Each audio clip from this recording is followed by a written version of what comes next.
Yo, what's going on, everybody? We are back with another episode. Um, so this week we are going to be talking about NFL Week 14, all the big games that happened, the Bengals and the Bills shootout game, uh, Steelers and the Ravens coming down to the last second to win to take the division lead. Same with the Jaguars, except didn't come down to the last second. Do a little bit of soccer, Premier League, go over the games that just happened this past weekend, and then talk about the college football playoffs as well. That'll probably actually be the first thing we talk about, and then we got the World Cup groups came out. I think either Friday or Saturday, and then I think that should be all that we're talking about today. But first, let's get into the college football games that happened this weekend. It was a lovely, lovely weekend to watch some college football. Uh, Not a lot of great games, but there were still some pretty good ones. Um, JMU won their game, got them into the playoff. I think they are the 12 seed, um, which is really nice for them. You love to see that for the smaller schools.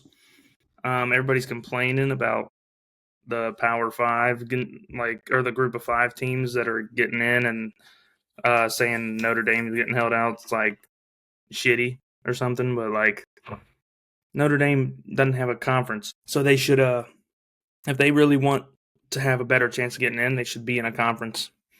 Um, and then Tulane won against North Texas. I thought North Texas would win, but I guess Tulane is just, I don't know. I guess they're just a better team. I mean, they beat. I know that there was a lot of controversial shit that happened in that game. I think I have a couple of them wrote down. Let me look. Um, no, I don't. Fuck, I forget what it was, but um, there was a couple of calls in that game that were just looked a little fishy. Um, but what can you do? I mean, the game's over. You quarterback throws three picks, you're not winning too many games. Um, Sucks, man. I was really hoping North Texas would get in, but I mean, even if the refs screwed you a little bit, you still lost by 13, like two touchdowns, basically. So not a good game for North Texas. But then we're gonna move into the big ones, Saturday games, all the big conferences, Power Four, Texas Tech and BYU. BYU, they're just not. They just don't match up with Texas Tech really good. Their Texas Tech's defense is just unreal. Uh, they also BYU also has a freshman quarterback, like a true freshman quarterback, so that's also gonna not help them out too much. But the dude's gonna be good. I mean, he led them to 11 wins this year, and his first season playing. So BYU's got a good future ahead of them. They got to keep Satake. I think that's how you say his name. It's really good for them. And then Texas Tech, I mean, they're just they look like they have a good chance of fucking making it deep if their defense keeps up how it's playing. Because Jacob Rodriguez, he honestly I think has a good chance to win the Heisman because there's just not really a strong Heisman list this year because Mendoza is like the front runner to win it right now. He's thrown 32 touchdowns and then add on a pick or two from the Ohio State game. So I guess he has 33 because he threw one in that game. But not a lot of like really big contenders for the Heisman. But like good anyways. I know Mendoza played good, but I mean it's not like he fucking lit the stat sheet up every game or something. A lot of their scoring was also from running the ball. Um, but this linebacker Ben Roberts, I think his name's Ben Roberts. He, I think he won MVP of the game, or he should have. I don't know if he did, but he had two picks. Just made what's his name, Bear Bachmeyer, just look stupid at sometimes. I mean, he was just catching dumbass balls. Um, yeah, and then the running backs for Texas Tech were just running all over the field. I mean, they didn't have a crazy amount of yards, but they were averaging 4 or 5 yards a carry a piece. So yeah, just didn't look good from BYU. I mean, they did the same thing to them last time they played. I think last time it was 29-7. But Coy Aiken, the receiver for Texas Tech, that dude was balling. They said he transferred from Florida or something. He is really nice. I mean, I think he's like 6'3" or something. Big dude, but he was balling. 6'2", yeah. But he had a good ass game. He had a nasty touchdown. I think it's like the first touchdown of the game. But yeah, it was not a good game to watch really because BYU just got the fuck kicked out of them. Really. I mean, it got more out of hand in the second half because BYU scored. I think they scored the first points of the game. Yeah, they scored the first points of the game and then just didn't do anything on it. Basically, the rest of their drives. The running back is really good though. I don't know what year he's in. LJ Martin. That dude is an animal. He destroyed UC. He was doing good this game. He also had a fumble that really fucked them over, which sucks, but it's gonna happen. I mean, you're never gonna fumble. Yeah, that game I got Texas Tech the 4 seed, I believe. So it's a good win for them. But moving on to the second biggest game of the weekend, we got Georgia and Bama. Honestly, I don't know how Bama really got in. I thought maybe they should have, if they were going to put a 3-loss team. I know that they say they don't penalize. God damn, that hurt. They don't penalize teams for going to the championship game, which I agree you probably shouldn't. But if you're doing that, you also should take into account that like there's going to be teams that just should be more deserving. Like Alabama didn't even drop a seed after losing that game 28-7. They got dominated the entire game and somehow didn't drop at all.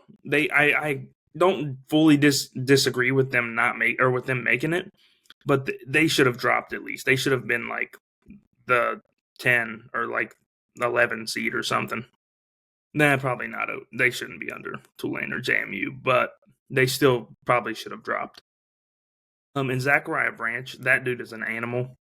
He's been one of the most underrated receivers in college football probably this year. It's a little bit because of Gunnar Stockton, because Gunnar Stockton seems like this year I don't watch a lot of Georgia games, but that he is a very run heavy quarterback, and they do a lot of underneath passes, and then a couple of them that he'll just sling down the field. But he had a good game, Gunnar Stockton, 156 yards, 3 touchdowns, no picks. Only got sacked once. Alabama just looked outmatched that game. Ty Simpson had no fucking time to throw the ball. He only got sacked 3 times, but he also was getting rid of the ball quick.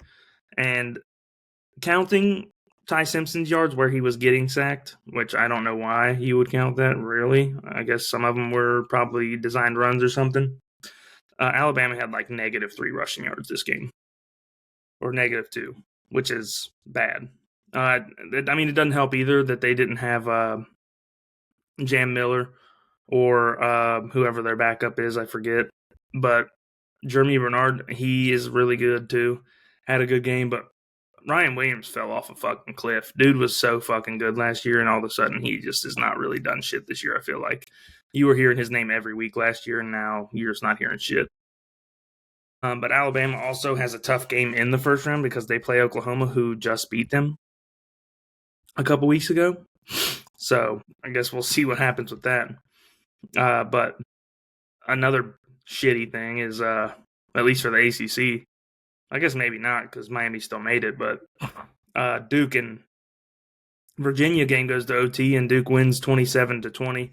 Didn't watch this game because I was watching Ohio State, but I'm not really surprised Duke won because Virginia's not like a powerhouse or anything. Yeah, I mean, I really don't have much to say on this game because I didn't watch it, but it is very funny that Duke won, and now neither one of them are in the playoff. And then we'll just move on to the big game of the weekend, 1 versus 2. So happy that Ohio State lost. I fucking can't stand them. Literally, the main reason I don't like Ohio State is because their fans are so fucking annoying. Like they're like the Cowboys. Every year's their year. They're going to do some crazy shit, and they've won 3 titles in the last 50 years, which isn't bad. I mean, I like UC. We never fucking win anything, but we're not Ohio State, who's fucking ranked in the top 5 to start a season every season. and we don't get fucking 5-star recruits ever. They get 5-star recruits with at least probably 2 or 3 every year. And I just love seeing them lose. And I love texting my friends and telling them, your team fucking lost. This was the score doesn't show, but this was a fucking great game. I forget his name, Charlie Becker, I think. Dude was playing lights out. They were just bombing the ball to him the entire game. He was just jumping up and mossing people. Ohio State's defense did show up, though. I mean, they were getting after Fernando Mendoza. And the first play of the game, Mendoza got lit up and had to come out, and they put his brother in. But it was a great game. You just love to see them, Ohio State, lose because their fans are the biggest fucking babies I've ever seen. But I think Mendoza's probably going to win the Heisman, which is unfortunate because I don't think that he really should, just because there's I know you don't want to give it to a defensive player, but if there's a year to do it, this would be the year. And apparently he plays some tight ends, so maybe that'll make him pick him. But Elijah Surratt didn't really do anything. I mean, he had a big catch, that big touchdown. But also, you gotta feel for Ohio State's kicker. Dude just missed a 27-yard field goal to tie the game up. It just sucks, man. I mean, it's not for me. I love seeing it, but for him, it sucks. I know he's probably getting death threats and shit, which is terrible. But that's just really shitty. And then also Jeremiah Smith, dude, they should just let him come out. He would be a top 5 pick right now in the NFL, easily. And Carnell Tate will probably be a top 20 pick, probably a little higher than that. I mean, he's really good. And then Julian Sayin, I think he's a freshman. That he's gonna be.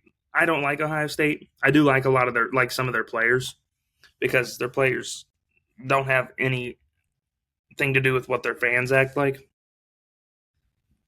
Dude, and also Ohio State next year, they have Carnell Tate probably leaving, I'm guessing, because he's probably going to the NFL. Oh, Jesus Christ. But they're also getting Chris Henry Jr., and he is basically exactly built like his dad, and his dad was a freak. Ohio State's going to be right back here next year. Ohio State, I've been saying it, their schedule's so bad. They didn't get tested at all this entire season. I think the hardest game they had was Texas, the first game of the season, and Texas played like dog shit the entire game, and they still almost fucking beat them. Indiana played, I know Indiana didn't have a hard schedule either, but they played Oregon. And they played, I know they played Penn State, but Penn State wasn't that good. But playing a team like Oregon, who actually has an offense, and Indiana basically shutting them fucking down that game. I think they won 30-20 or something. Indiana has a really, really good chance, I think, to win the playoff. And I think there's a good chance that they meet Ohio State in the final because they're the 1 and 2 seed. So I think there's a good chance they meet in the final. But it's going to be tough because Texas Tech, I also think, has a good chance. But if they come up against one of these two D lines, it's going to be tough because their D lines are both insane, and Ohio State's defense, just all 3 levels, is ridiculous. But they're going to be probably playing each other again, I think. And if they do, that'll be probably the most watched college football game ever, maybe. There's a good chance of it. But yeah, I don't think the the bracket doesn't look how I predicted, because I said North Texas was going to win. And I figured they'd keep Notre Dame in because they've had them in every other week, but they did not do that. So, and I love seeing these small teams in, like Tulane and JMU. I know, and I'm pretty sure that JMU is probably I don't even know, fucking, I'm going to have to look real quick. Let's see. Alabama's favored. A&M's favored. Ole Miss is 16.5-point favorite against Tulane, which is crazy. And then Oregon is a 20.5-point favorite against JMU. Probably not going to be good games, but it is still cool to see them come in, and it'll be cool to see if maybe one of them upsets one of them. But Ole Miss, I don't know, Ole Miss, it might change because they don't have Lane Kiffin. They haven't had him for fucking 3 weeks now, or 2 weeks or something, because they haven't played since then. Unfortunately, UC made a bowl. I wish which obviously they did. They fucking won 6 games, but they're playing Navy. They'll probably fucking lose anyways. But yeah, it's and the shitty thing too about these teams getting the first round byes, you don't get to play a home game. Those atmospheres are probably nuts. Like Ole Miss versus Tulane. Tulane might not be able to hear play calls happening. Same with James Madison. And then Notre Dame not making it and then declining a bowl game. They're fucking they're crybabies. I already hate fucking Notre Dame, but seeing this makes it even funnier. They're just fucking crybabies, dude. You don't get your way because you guys don't play in a conference, and you lost to the 2 of the teams that were ranked that you played. The other teams that they played that were ranked was USC, which they beat.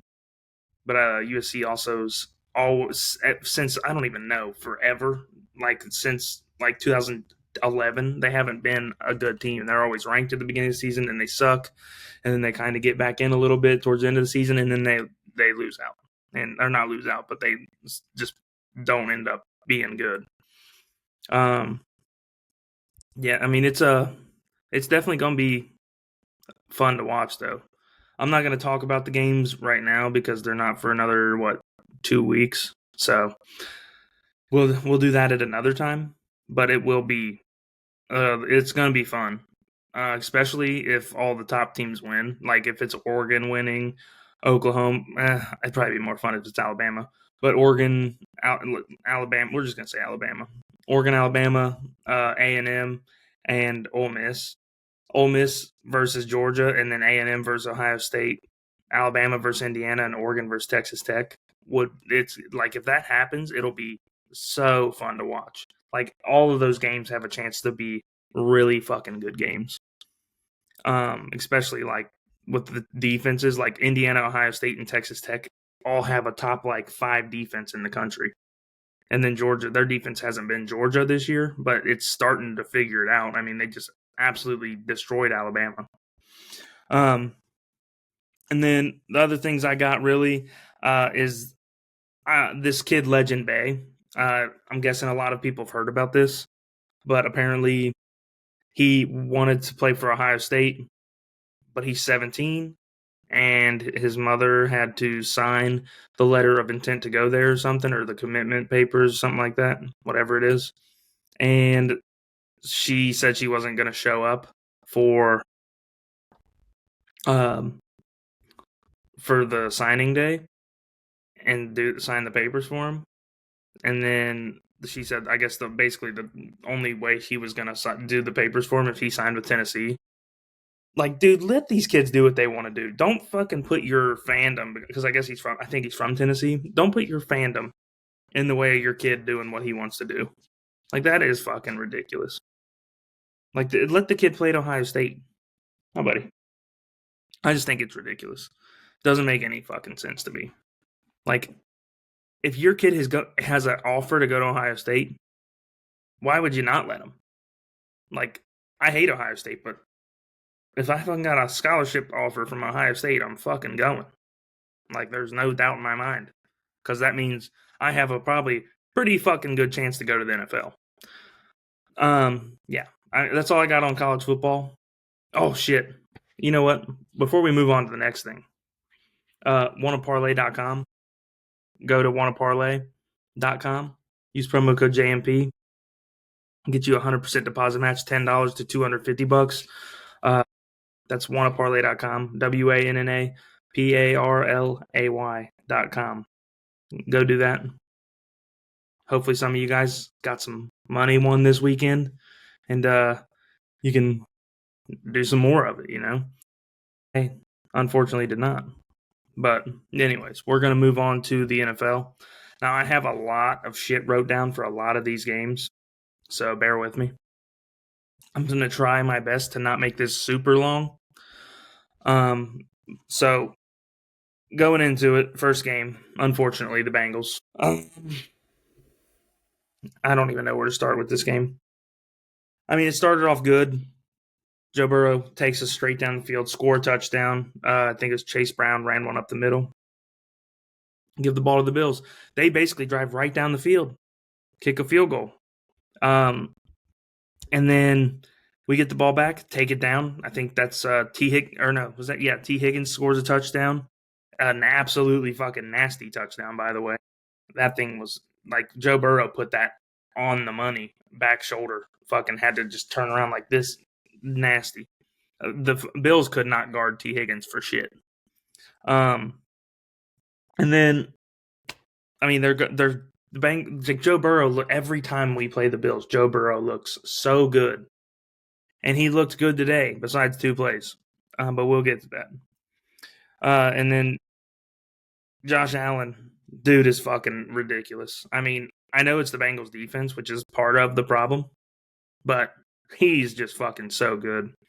I mean, I'm not a big. I like the Bills personally because they're I feel like a really hard team to not like. I mean, they don't really do anything, and they don't win because they always run into the Chiefs, or that one year they ran into the Bengals. But it just sucks, man. I'm so tired of Zach Taylor. We should have never fucking fired Lou Anarumo because he went to the Colts and has their defense playing so fucking good, and it makes me so mad. Like Zach Taylor, a big reason that you also should get fired is because you personally fired Lou Anarumo. Makes no fucking sense. If we're firing people for bad play calling, then you should have been gone 3 years ago. So maybe go take a look in the mirror before you start fucking firing people. Because you can't blame Al Golden. But the only thing I don't like about this Bengals defense is we played so good last week on defense, and we're blitzing, and we're like just having more than 4 people rushing the quarterback when we don't have a single good pass rusher on our team right now. And this week we go into the Bills, and the only time I recall us blitzing the entire game is on like a 3rd and 5 or some shit. And it works, and then we don't do it the rest of the game. It makes no fucking sense to me. But the Bengals defense is looking like it's going back to being the Bengals defense. I mean, that's really all you can say about their defense. And then some other big plays, like James Cook had a crazy touchdown. And then the ball got knocked out. They reviewed it, said that he fumbled, but there was also a holding penalty. So I don't know why they reviewed it. I guess it's because we were going to – actually, they reviewed it because fucking what's his name fucking challenged it, I think, Zach Taylor. But it ended up being a holding penalty because they accepted the penalty because it would have been a fumble at the 1 yard line, which I don't know how you're going to call it a touchdown unless there was an angle that actually showed it. But if you're calling it a touchdown and then he fumbles, if you go to replay and see that he fumbles, then technically I guess shouldn't that just be a touchback? I think that would be probably the case, but could be wrong. And then see, yeah. And then T. Higgins, dude, he's playing so good today, but he looked like he got a concussion 3 times today. Like, eventually, let's just maybe take him out of the game and save him from himself. There was one play where he caught the ball out of bounds and fell back and smoked his head off the ground and got up, like, looked like he didn't know where he was at. And then, like, a couple plays later, the same thing happened. I don't know why we're going to sit there and just let him look like he's trying to fucking have his brain turn into scrambled eggs. But, I guess we'll see what happens next week. I feel like he probably shouldn't play next week, but we also need to win. I guess there's still a very slim chance the Bengals win and make the playoffs, but we still have to win out, obviously. And then also, dude, this game, Gesicki was making all of the big catches. Like, he had, like, crazy catches on 3rd downs to keep our drives alive. Like, The first one, I think it was the first drive. He fucking jumped over, dude, caught it. Why the dude's hands are there, just holding the ball like this, and just falls to the ground with it. Gesicki was unreal today. Love to see that because he's been out for. I think he played last week, but he's been out for like 4, 5, 6 weeks maybe. And then T. Higgins had a big third down catch as well. It was deep down the middle of the field, I believe. And he, at that point, was having the ball hit him in the hands, and he looked like he couldn't catch because he probably fucking didn't know where he was half the time. Like, his fucking brain had to have been hurting because he looked like it every time he got tackled. And then the Bengals were playing so, like, there was a point in the game, I don't know if it was what it ended up being, but on third down, at one point, the Bengals were 9 for 11 on third down. They were playing so good. And then the Burrow touchdown to Gesicki was nasty. I mean, Burrow fucking, like, kind of ran up, stepped up in the pocket, and just lobbed it over the defender. It was gross. Nasty touchdown. And another thing, I'm going to talk about this with another quarterback, but Joe Burrow in the pocket, I don't understand how he doesn't get tackled. He's moving around, and he's like a magician. It's nuts. Like, he somehow just, when he does get sacked, a lot of the time it's because somebody just runs up and hits him before he has a chance to actually move around or step up in the pocket or something. But he just looks crazy in the pocket. And then after that Gesicki touchdown, I think it was like 3rd and like 5 or something. Josh Allen gets the ball. I think, let me go check and see if that is the order. Gesicki, yeah, it was. Josh Allen gets the ball, runs for a 40-yard or a 40-yard touchdown. Doesn't get touched. Didn't even look like anybody came close to touch him. Like, I know Josh Allen's a good runner, but goddamn, like, how do you just let that happen? Like, the whole left side of the field on that touchdown run was wide open. I don't get it. And then the next drive, Joe Burrow tries to change the play, goes to do a handoff, and instead of handing the ball off, he doesn't even have the ball in his hands completely. Tries to flip it over Christian Benford. And Christian Benford catches it, breaks Joe Burrow's tackle, and runs in for a fucking touchdown from 50 yards or 63 yards. And then literally the next fucking play, dude tips the ball, they pick it off, and then Josh Allen throws it. We almost get fucking saved, I think, by the refs. I don't know. It's so frustrating. If you are from Cincinnati, and you cheer for every Cincinnati team, you would probably understand the frustration. Because every Cincinnati team loses in the most Cincinnati fashion ever in every sport. Baseball, football, college basketball, all that shit. Like, Xavier just fucking beat UC because Wes Miller is always like, oh, there's no excuses for why we're losing. Well, we do have an excuse. It's because you're kind of terrible at coaching, to be honest. So that's more or less on you. Same with Scott Satterfield. Terry Francona, I can't really say he's bad. I know he's good. He's won a World Series and stuff. And then FC Cincinnati, we have a great coach, but our big players always just disappear in the big games. It's crazy. But yeah, so with Josh Allen on 4th down, I believe was it 4th down? Yeah, on 4th down, somehow they let Jackson Hawes sit wide open in the middle of the end zone with no one near him for a touchdown. Don't know how the fuck that happens. And also the Bengals, the Bills went for fucking 84th downs this game and fucking got like almost all of them because the Bengals defense is fucking ridiculous. And Barrett Carter needs to fucking get off the team today. He needs to be off the team. And then we kind of start trying to make a comeback, and Joe Burrow fucking slings one down the field to Mike Gesicki, snatches it with one hand, gets us way down the field, and then throws one up to T. Higgins. The first one was to Chase Brown. He dropped it. And then the next one was the T. Higgins, where he's getting somehow they didn't throw a flag for pass interference, but T. Higgins is getting grabbed the entire time. Literally has to catch it with one hand. He didn't it's not like he just caught it with one hand. He had to catch it with one hand because Tre'Davious White's grabbing his other arm, which it doesn't matter because he scored, but T. Higgins fucking absolutely mossed him. And then they got the ball back, and guess who loses the game for us? The fucking defense, because the drive goes James Cook 3-yard run, 2-minute warning. Josh Allen gets sacked, timeout, 3rd down and 15. Then what happens?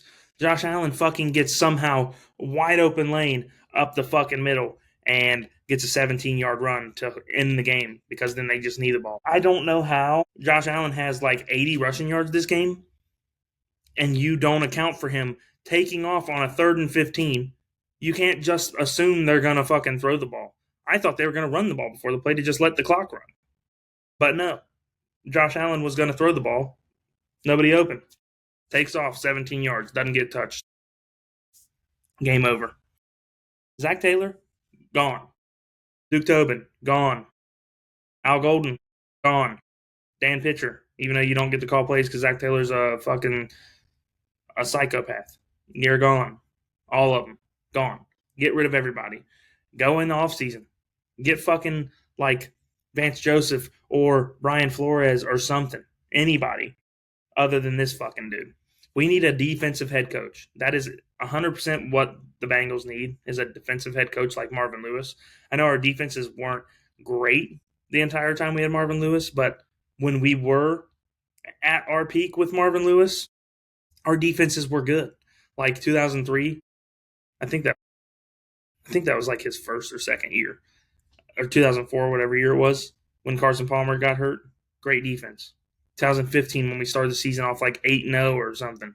Great defense. And, it just sucks, man. You just hate to be from Cincinnati, I'll tell you that much. Not because of Cincinnati, but just because of the sports teams. But the Bills take that win and probably going to clinch them a playoff spot because of some other events that had happened today. But honestly, Joe Burrow, I know people are saying to blame Joe Burrow for the loss. But if you can't make a mistake the entire game, and if you do make a mistake, you lose, then I don't know how we're ever going to win.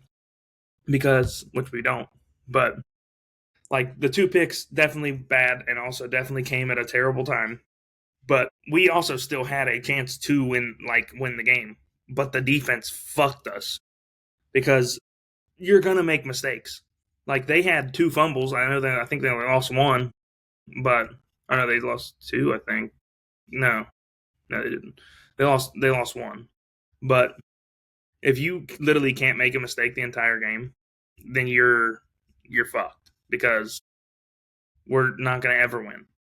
Because Joe Burrow throwing 2 picks, those were his only 2 picks on the season. I know he's only played 4 games, but those are the only 2 picks he's fucking made all season, and we lose. And that's exactly how we lost all these other games that we did. Not all of them, sorry. The 2 games that we should have won that would have us in the fucking playoffs right now, the Jets and the Bears, because the defense is fucking garbage.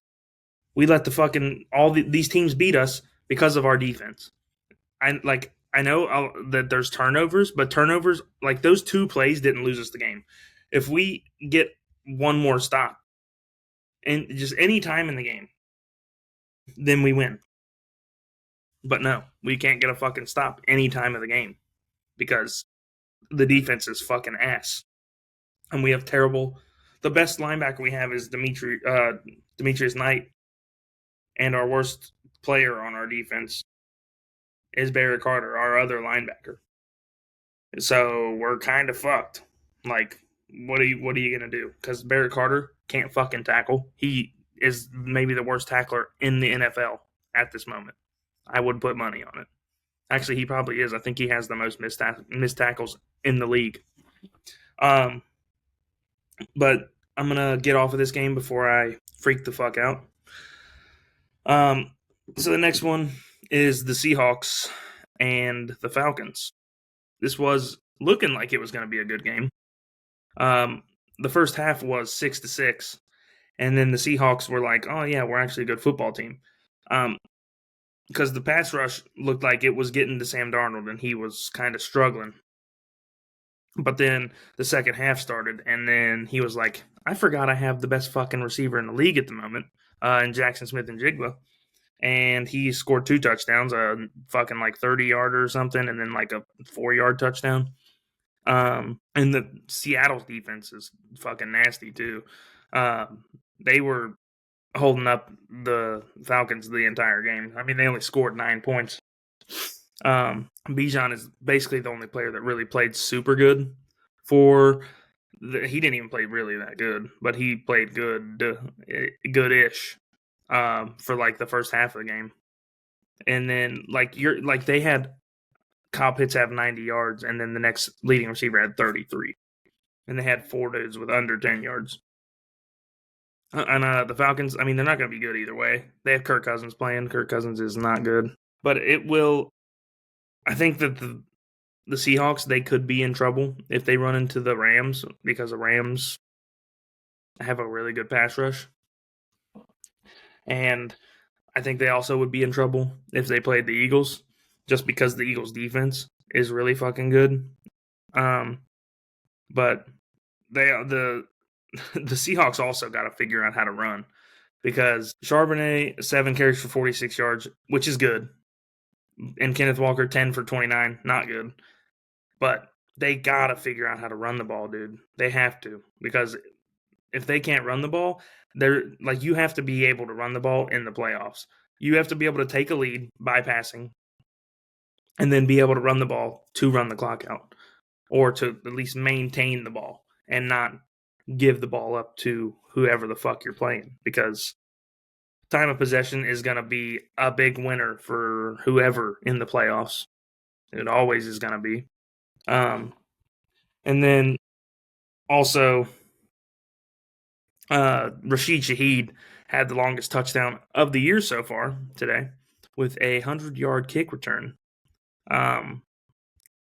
He just was flying down the field. Absolutely flying down the field on that touchdown run. It was wild. He barely got touched. Some dude hit him on his hip, and then that was it. And then Kirk Cousins, one of the picks he threw, he throws the ball to a screen, and then I don't know if it hit him in the head or what. It like pops up in the air, and then it gets tipped again, and then I don't know if it was Witherspoon, or I think it was Witherspoon, came over and picked the ball off. No, I think it was Emmanuel, actually. I don't know how to say his name. I think that's how you say it. But came over, picked the ball off. I mean, they just dominated them in the second half. They scored like 30 points in the second half, or 28. They scored 31 in the second half. Sorry. Is that right? Yeah. So, an absolute ass beating. Mostly just the second half, because the first half was terrible. Yeah, but JSN had a fucking crazy second half too, because I think most of his fucking yards came in the second half. Because he had a 28-yard touchdown and a 4-yard touchdown, and had a 30-yard catch. So he had a lot of his yards in the second half, which I don't think anybody did anything in the first half anyways. So, yeah. And the Seahawks it is a big win for them, especially for the playoff standings, because that put them as the 5 seed, I believe. Yeah. And the 49ers were on a bye. Seahawks already had theirs. And I guess the Seahawks right now have a 98% chance to make the playoffs. I think they have a tough-ish schedule. Maybe. I could be thinking of somebody else. Well, they play the Colts next week, so that's not going to be too tough, unfortunately, for the Colts. And then they play the Rams, the Panthers, and the 49ers. I think they could probably lose all of those games and still get in the playoffs. Because I don't know who is in the hunt. Oh, the Lions. Yeah, never mind. Can't lose all your games. But the Panthers, the only way they're getting in is if they win the division, which, with how the Buccaneers are playing right now, pretty fucking good chance that they win the division. But we'll move on to the next game. Honestly, a surprisingly exciting game. The Titans and the Browns. Shador played fucking really good. He still had a couple of those plays where he's like holding the ball, but he played pretty fucking good. I mean, he had 364 yards, 3 touchdowns. He threw a pick, which obviously he's probably going to throw a pick every once in a while. I forget what the pick was. Shador, I mean, he fucking outplayed the number 1 pick in the draft for being a 5th rounder. I mean, it's pretty good. And did all that why they couldn't run the ball. Jerry Jeudy, he had a big touchdown. I forget how far it was. Let me see. Yeah, he had a 60-yard touchdown, which was pretty nice. And Cam Ward, I mean, he, at the beginning of the game, I think he was like 9 for 15 or something. He was like 9 for 15, but he also had like 50 or 60 yards or something. Like, he's being efficient, but he's just not getting production while being efficient. So, like, if you're doing that, it's not really doing anything for you. But luckily for them today, their run game was working. And Tony Pollard had the fucking great game today. He had a 60-yard touchdown and what was the last one? He had a where's it at? He had a 65-yarder. And did he not score 2 or am I dumb? Oh, and a 32-yarder. He played fucking really good. He had like 161 yards or something, or 168, something like that. It's 161 on 25 carries. I mean, if he could have been doing that all season, the Titans might have won a couple more games. But bad thing for the Titans, I think they might still have the 1 seed, but they also have a worse chance of getting the 1 seed now because if they fucking win more games, not good news for them. Alec Iamaner had a touchdown as well. Is the first touchdown of the game, I believe, where he just for some reason was wide open, and they just didn't guard him at all. I didn't see the Chimere DK one, but also the Titans, for being as bad as they are, their special teams is actually really fucking good. Chimere DK always has long ass punt returns. I don't know if he still does or not, but leads the league in all purpose yards. And they also blocked a punt today. And then like this game got really crazy at the end of it. So like Dylan Sampson got a screenplay and fumbled. And then that was Shador's pick. He's like for whatever reason, Shador gets the ball, drops back like he was getting pushed back a little bit by the pass rush, but falls back like 15 yards behind the line of scrimmage, throws the ball over the middle of the field, and underthrew the dude that I guess he was trying to throw to. It looked like he wasn't even trying to, by like fucking 10 yards, and they just pick it off. I don't know what the fuck he's doing on that. But he also falls back 15 yards in the pocket. You're losing 15 yards to fucking throw the ball anyways. But yeah, Sampson fumbles on a screenplay, and then the Titans get it and run 4 plays, kick a field goal, put them up 31-17 with 6 minutes left in the game. And then the Browns had a 5-play, 66-yard drive in 1 minute and 40 seconds. And Shador ran one up the middle, scored a touchdown. And then they ran a 2-point conversion and fumbled it. Didn't get that, which if they would have got it, then they wouldn't have had to go for the second one. But they did. But I think it was after that run, or it might have been before. Yeah, I think it was. Hold on, let me check. I'm going crazy. Was it that one? Yeah. So there was 8 minutes left in the game. They blocked the punt. So the fumble happened, and then the Titans scored a touchdown. That was where the Chimere DK touchdown came from. Sorry, I'm getting my shit all confused. I always record this one late on Sunday night, Monday morning. It's like 3 a.m, technically on Monday. So kind of on and off, kind of like my brain scrambled a little bit. But Shador passed to Sampson. He fumbles. Titans score a touchdown in 3 plays. And then next drive, the Browns punt the ball, gets blocked. Then the Titans kick a field goal. Then the Browns get it. Shador runs it in. Titans get the ball back, punt. Then the Browns get the ball back. And Shador took them straight down the fucking field in like a minute and 40 seconds. Took them down the field. And they score touchdown. And Shador just fucking, I don't know what this throw was. It was crazy looking, but it looked like he lobbed it and the ball was just floating. Went to the back of the end zone, and Harold Fannin mossed whoever the fuck their cornerback or safety was that was guarding him, scored a touchdown. And then the Browns run the dumbest looking fucking 2-point conversion play I've ever seen, where they have Quishon Judkins in the back. When Shador's playing as good as he is, you don't put him in for the 2-point conversion. It makes no fucking sense.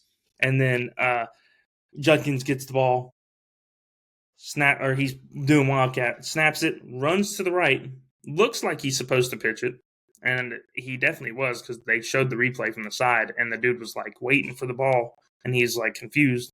And then he said, "Oh fuck, I was supposed to pitch that." And he turns around and is like, "Oh, I can't pitch it." And then he starts running backwards, and then fucking launches the ball across the field, and it gets batted down, and that was the end of the game because they just got the ball and ran the clock out.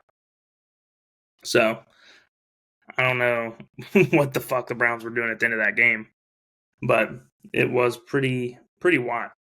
And then also in that game as well, I think Myles Garrett had 2, maybe 1 sack. I think it was 2, or maybe like 1.5. No, he only had 1 sack. Sorry. Yeah, he had 1 sack, which means he is now 3 sacks away from breaking the record. And there is still 4 games left. So he has a very fucking good chance to break the record. So, be pretty crazy. And also, Cam Ward threw a fucking stupid ass interception as well. I don't remember if it got tipped or what, but I know that was not a great interception. Well, there's no great interception, I guess, but yeah. The Titans, I don't know why you would. I mean, I know your team in general would like to play good, but I don't know why you would want to win because you have now a pretty good chance to lose out on the first pick, even though they have 4 games that they probably will lose coming up because they play the 49ers, who have been playing good. They play the Chiefs, not playing good, but they're better than the Titans. And then they play the Saints, who Tyler Shuck's been playing fucking unreal. And the Jaguars, who've been beating the fuck out of everybody besides the Cardinals that they played recently. But I did say before this game, I thought this was a game where Shador, if he plays good, it will help him if he's going to be a starter next year, which I still don't know if he's going to be, because Stefanski himself doesn't even seem like he knows who the fuck's going to start the next game. And also they're getting Deshaun Watson back, which if Deshaun Watson somehow ends up playing for them, they're fucking stupid. Deshaun Watson's probably fucking 28, 29, 30 now. And he's played like fucking 8 games, maybe a little more in the last fucking like 4 years because he missed like a year and a half and he missed basically another year from his Achilles injury. So don't know why you'd want that. And then we're probably going to go to the worst game of the day. The Vikings just absolutely fucking curb smack the Vikings with their dicks right in the face. Or not the Vikings, the Commanders just absolutely fucking destroyed them. I don't really have a lot on this game because it was terrible. Besides, J.J. McCarthy actually looked pretty fucking good today. I know he didn't have a crazy amount of yards, but didn't turn the ball over and threw 3 touchdowns. That is a good start for not playing like shit. Yeah, I mean, Jordan Mason scored. The only other people to score were tight ends, Josh Oliver and TJ Hawkinson. TJ Hawkinson's touchdown was fucking funny because he got hit on the line, or basically on the goal line by like 3 dudes, and then he just turned around and walked in. But Jaden Daniels, I would fucking maybe just not play him the rest of the year. He hasn't looked good all year when he's played, and he did not look remotely good at all in this game. He threw a pick, and also Mariota threw a pick when he came in and played. I mean, I saw something too.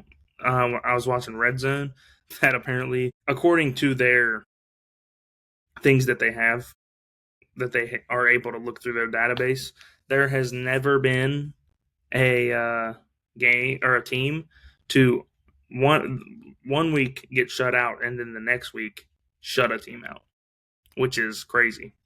But Jaden Daniels threw a pick to Van Ginkel. I don't believe it was a good throw. It might have got tipped or something, but he returned it for like 40 yards or something. And then Vikings only got a field goal out of it. I mean, the Vikings offense is just not good right now. I know they played good today, but in general, their offense is just not really that good. I mean, if you're Justin Jefferson had 2 catches for 11 yards, he probably is getting a lot of like double team, like bracket coverage, like, but I don't think that that's happening every play. Like, there's no way that he should only be getting 2 catches, and he had fucking 4 targets. Like, that's insane. But Jaden Daniels did get hurt again. I think he hurt his hand or something because when he got hurt, he was holding his hand. I think, if I'm remembering correctly, which sucks that he did get hurt again. But at the same time, maybe that's a sign to maybe like just keep him out because your season's over. You just got eliminated from the playoffs after this loss today. You might as well just chuck it up and say it's a loss of the season. And then the Commanders as well. Fucking Zach Ertz. I think they said they think he tore his ACL, or that he did. I don't know if they ever confirmed it or not. That is just ass, dude. Zach Ertz has had a long, really fucking good career. I think he's like the leading touchdown receiver or something, maybe he got some record for the Eagles.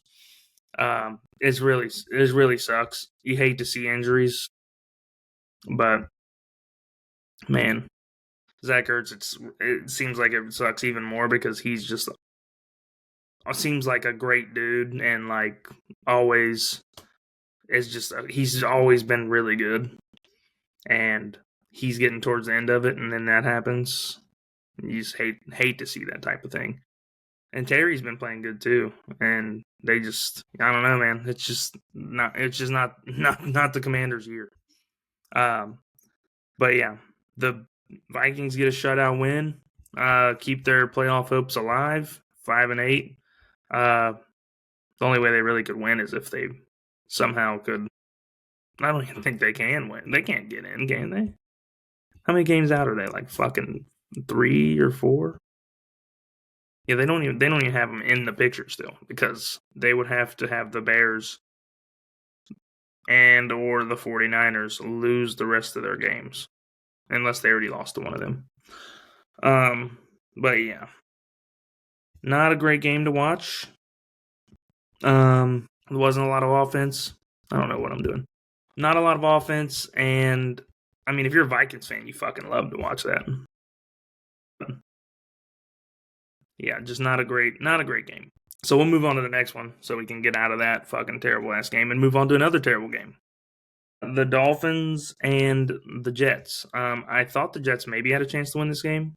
Did not think that this would be the fucking case because the Dolphins were winning 21-0 at one point in the first quarter. Partially because Tyrod Taylor threw 4 passes in the game and then got hurt, didn't play the rest of the game. He threw 4 passes and threw an interception.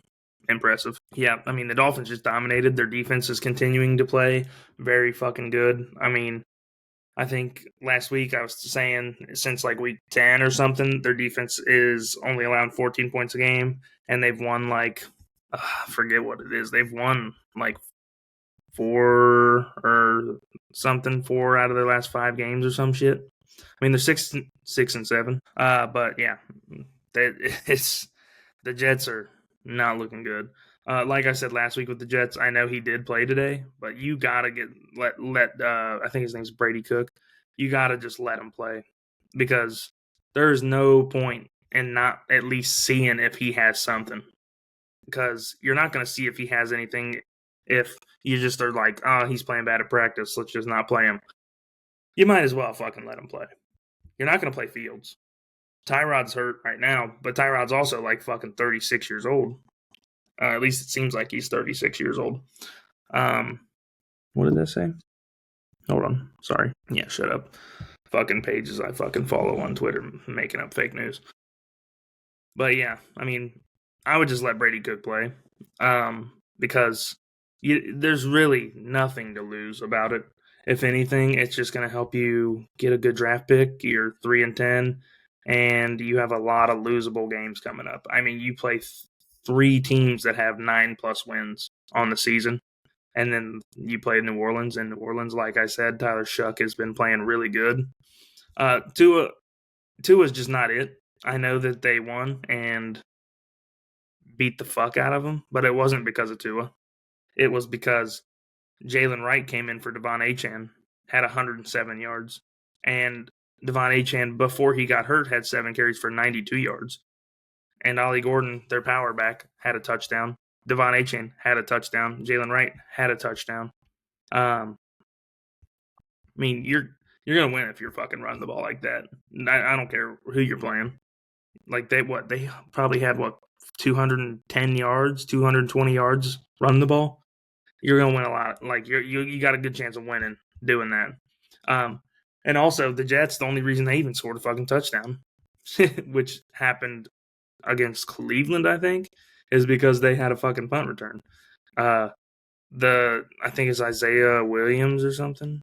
He is a really good punt returner, it seems, because he has, I think, 2 on the year or 3 returns. Let's see what he's got. What? I thought he played for the Bengals? The fuck? Am I dumb? Oh, he's got 2 on the year. Yeah. He's been looking like a pretty good punt returner. I'm not gonna lie. I mean, but the Dolphins beat the shit out of the Jets. Not a lot to say on this game. Just, I mean, the last one, there was nothing to say about it. But Achane leaves early, and they fucking beat the shit out of the Jets. Which, why wouldn't you unless you're the Bengals? Yeah, just an absolute ass beating. So we're gonna move on to the upset of the week.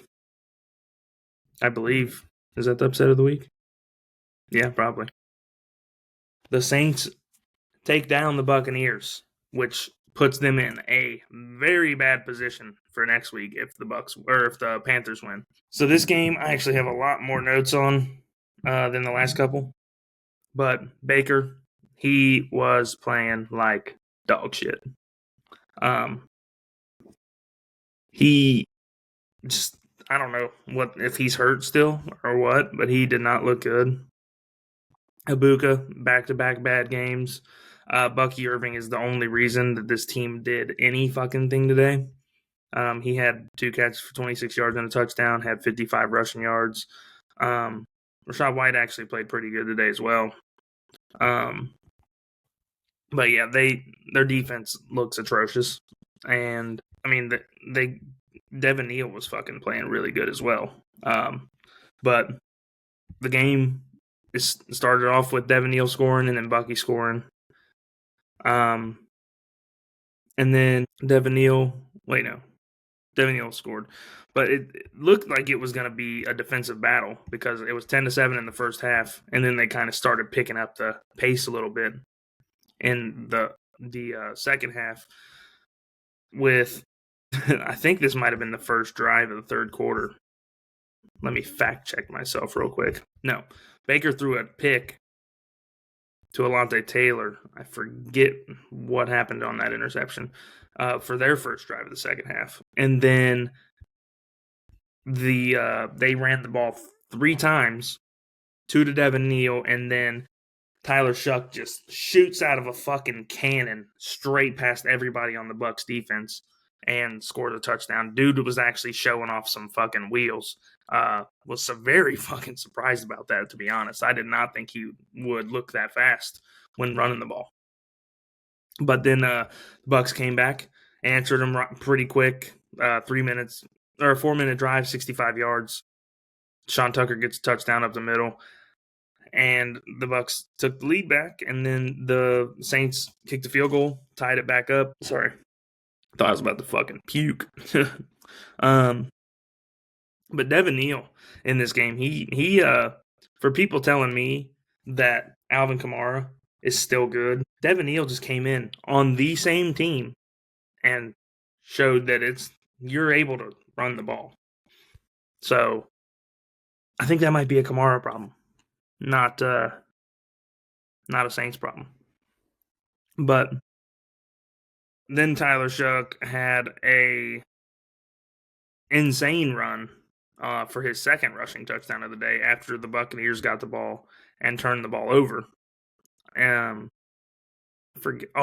Because Chris Godwin, how the Buccaneers turned the ball over is I think the fourth down was they threw the ball to the sideline and Chris Godwin, I think that was it. Yeah, to the right. Yeah. So they throw the ball to Chris Godwin like on the sideline basically, and then he just like, I think he just dropped it, or maybe somebody came up and hit him. But they were close to getting it, but then they gave it back to the Saints, and they basically just ran the ball straight down the fucking their throat, all the way down the fucking. Ran the ball all the way down the field, which it wasn't a crazy long field. They got the ball at the 47-yard line. And then Shough fucking goes out to the left, has like three dudes look like they're almost going to tackle him, and then he cuts up the field and has to like kind of dive / slide, I guess, to get into the end zone. And then they take a 7-point lead, and then Tampa really didn't do too much on their drive because New Orleans kicker is a fucking idiot and didn't kick it to the zone. So they got the ball in the 40. And then Bucky had a 32-yard run to start the drive off, got him straight down into almost the red zone.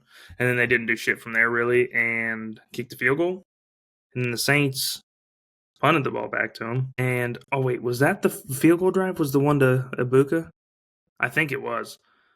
I think the drive where they kicked a field goal, Ibuka dropped. Was it that one? It might have been that one, 20 yards. Either the last drive for the Buccaneers or the second to last drive, Emeka Ibuka had a wide open touchdown and just dropped it. I don't know how that happened, but he had a wide open catch for a touchdown. Straight drops it, which is unfortunate for them. But Saints get a fucking big win. I know you probably don't like to see it if you're a Saints fan, because that gets you your third win, even though you would have been in position to get the first pick in the draft if you lose the game. But you love to be playing spoiler against your division. And the Buccaneers, they played a good game last week. I know they won by 3 or whatever it was.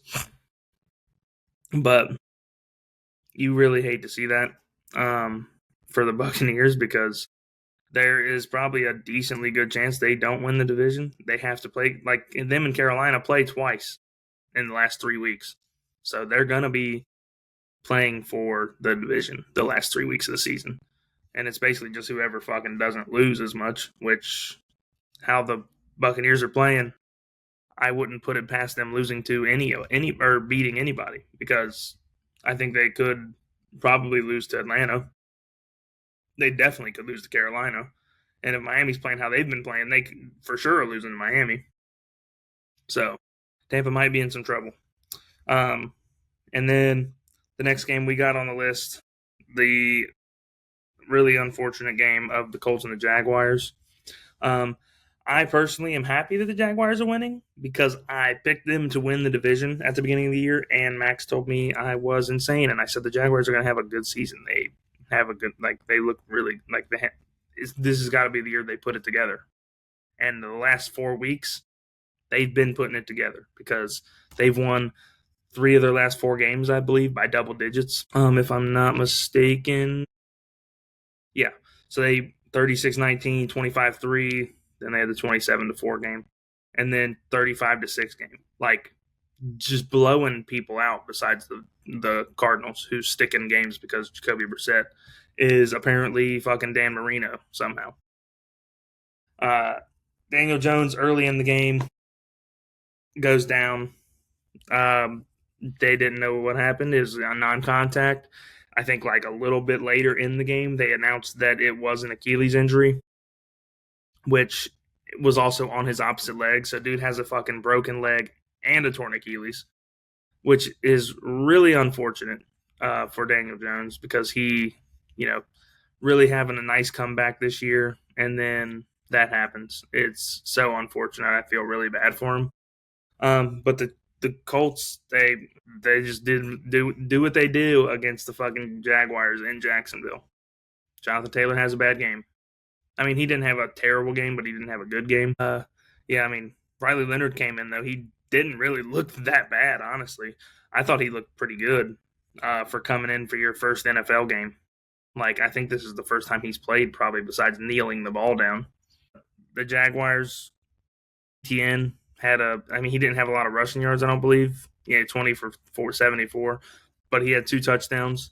I mean, the fucking Jaguars were pretty much winning this entire game. I mean, it's 21-7, and then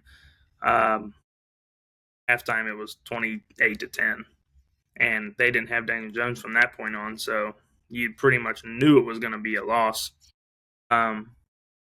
And then somehow the fucking Jaguars, I know they only lost one of them, but Tootin had 2 fumbles, lost one of them, obviously, like I just fucking said. But he's probably gonna get in the doghouse for that. I'm not gonna lie to you. You can't be fumbling twice, especially on a team that's first in the division, almost guaranteed to make the playoffs with how the Colts are going to be without Daniel Jones. Even though the Texans are also like right on their fucking ass. I don't think they play, do they? No, they don't. But yeah, and then Riley Leonard, he threw a fucking dime of a touchdown, but they called offensive interference. So then that got taken away. And then Riley Leonard, in garbage time, I think it was like the Colts' last drive of the game, he ran in a touchdown. Yeah, last drive of the game for the Colts, Riley Leonard ran in a touchdown, which I believe is his first touchdown in the NFL. So pretty cool for him, especially because last season he was playing for Notre Dame, and I did not like him because he's on Notre Dame, but he did look pretty fucking decent, not gonna lie, in this game. But the Jaguars, dude, they are fucking putting it together right now. They look really good. And Brian Thomas actually had a decent game this week, 3 for 87. Jacoby Myers had a touchdown. Tim Patrick had a touchdown, which is random as fuck. But I mean, Jaguars, they might be a problem for real, because I don't think they've played any of the top teams. They play the Colts. The Colts, fuck. They play the Broncos in 2 weeks, so that'll be a good game to test and see how good the Jaguars actually are, and if their offense is actually fully like working. Because they have played a couple of injured teams or just not good teams in this win streak that they have. Not win. Well, I think they've won 4 in a row actually. So yeah, win streak that they got. And last time they played a really good team that's not super injured besides their quarterback, they lost because Davis Mills was slinging that bitch on them. Davis Mills also just put his dick on their forehead. I mean, what are you going to do about it? But yeah, Jaguars looking really good right now. I was talking to some dude on TikTok, and I think he's a Jaguars fan. He seemed pretty fucking happy about it, which I don't know why you wouldn't be. Is honestly, if you're a Jaguars fan, you love to see them doing this. I mean, the last time the Jaguars looked this good was Saxonville, and they got to the AFC Championship and got fucked by the Patriots because the refs are assholes, because Miles Jack should have had a fucking touchdown fumble recovery or a pick or whatever it was. So, you know. And then we get to the probably most, I don't know, probably the biggest game of the week, really, because both these teams kind of suck right now. the Steelers and the Ravens. The game started off so funny because the fucking Steelers drove straight down the field. I think it was their first drive, and it looked like I don't. It was so weird. Like Rodgers snaps the ball. I don't even remember if they were in shotgun or not, but snaps the ball. No, they weren't because he did play action, I think, and just like stands there for a second. No, it was play action, and he like rolls out a little bit to the right or to the left, and you just see everybody running this way, and there's defenders standing like with nobody on them really, but somehow Rodgers beats them to the fucking pylon and scores and doesn't even get touched. But I don't know if that was like a busted play or if that was a designed run, but it kind of looked like a designed run, honestly, like just a bootleg. But that was fucking funny, and I cannot fucking believe that that's how he scored. I think they said it was his first rushing touchdown since 2022 or something. But honestly, I'm surprised the Steelers won this game because they had like 30 yards rushing this game. Jesus. And then literally the next drive, I believe, that got a touchdown for the Ravens was, hold on, actually, let me not jump too far ahead. Aaron Rodgers was balling this game. DK Metcalf, probably his best game on the Steelers. And Lamar, he threw an interception to his cousin, which was funny. At least that's what they said. I could be wrong, but that's what they said on Red Zone, is that he threw a pick to his cousin. I guess James Pierre is his cousin. That would be ass. I'd be salty if I threw a pick to my relative. But it seems like almost every week, the main person scoring for the Steelers is Kenneth Gainwell. Don't know why, but seems like that is the case. And Adam Thielen played today. I didn't even fucking realize he played. Did he do good? Was he number fucking 16? He was. Okay, I was like, who's this fucking white dude on the Steelers? Because I saw him get his catch, but I was just confused. I was like, who the fuck is that? Yeah. So Steelers were winning 17-3. Yeah, 17-3. Give the ball back to the Ravens, and they go down the field, score. Lamar runs in his first touchdown since week 1. That, just even thinking about that with Lamar, I know he was hurt for fucking, what was it, 5 weeks or so, or 4 weeks. Even if, like, that's just crazy to think about. Like, him having 2 rushing touchdowns this year, and one was the first week, and the next one is week 14. But he still just doesn't look right. I don't know what's wrong with him. I'm guessing he's probably hurt. But, like I said last week, you're not hurt if you're playing. But Derrick Henry, he had a decent-ish game. I mean, he's like him and Kyron Williams are the kings of fucking, you're going to get yards if you get fucking 40 carries. But it's going to be hard for Derrick Henry to play really good at all if Lamar's not healthy, and it doesn't look good. Because Lamar, this game, I mean, he didn't look crazy bad, but he also didn't really look that good. Zay Flowers finally had a good game. He had more than half of the yards receiving for the fucking Ravens.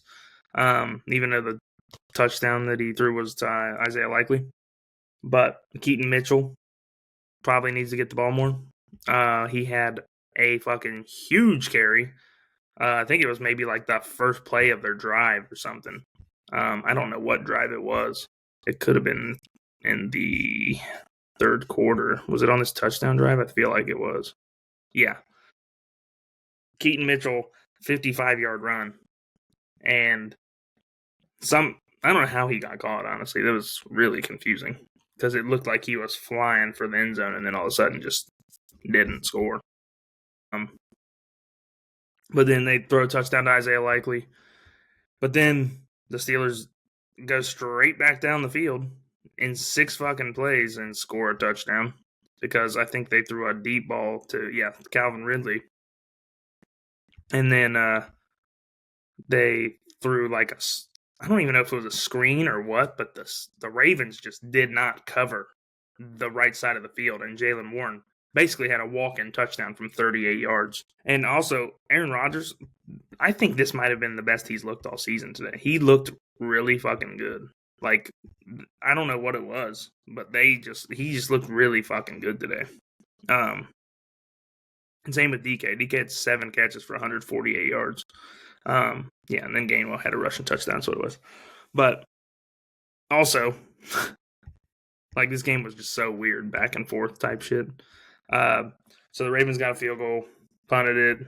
The Steelers punted it. Then the Ravens got a field goal, and it got them right back in the game with, fucking 7 minutes left. They're down by 5. And then the Steelers punt the ball back to them.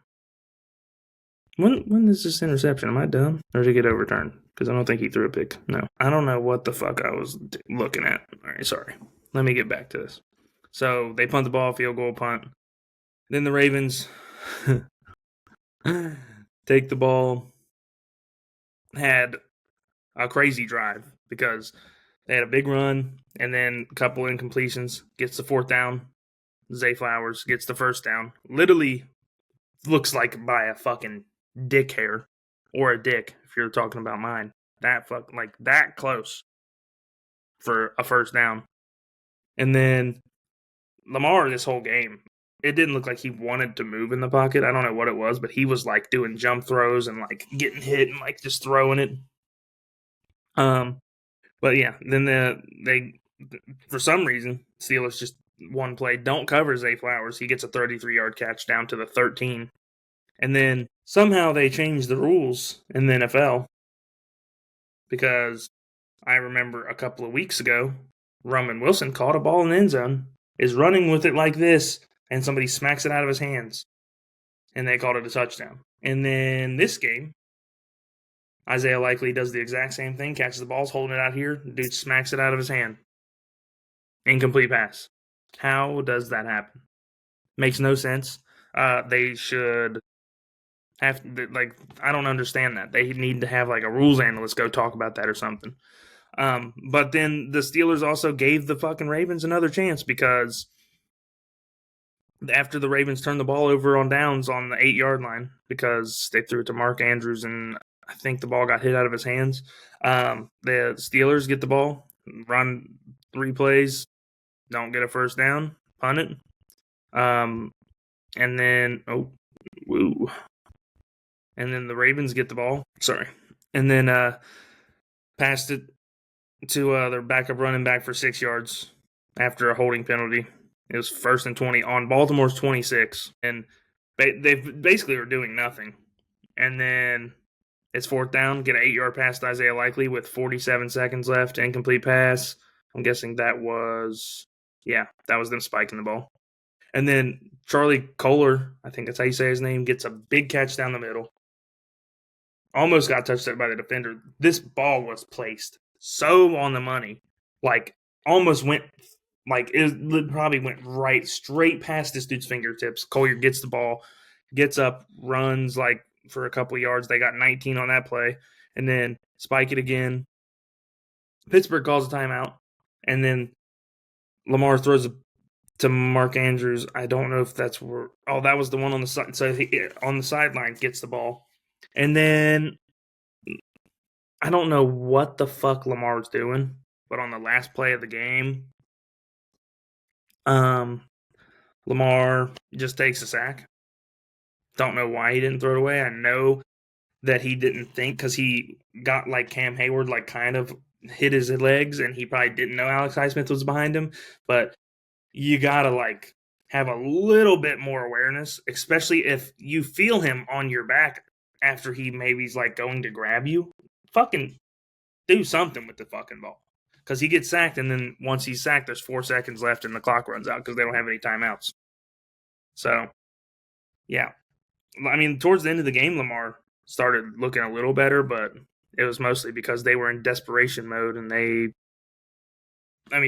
just had to fucking get something going. But game ends on a Lamar getting sacked, literally last play of the game. And they were talking to Patrick Queen after the game, and they were like, "Do you think this will quiet down some of the talk about like you guys talking about Mike Tomlin?" He's like, "No, people are going to talk," which he's not wrong. I personally don't think they should fire Mike Tomlin. I think they should get fucking a better roster because they have the most expensive defense in football, and their defense looks like shit most of the time.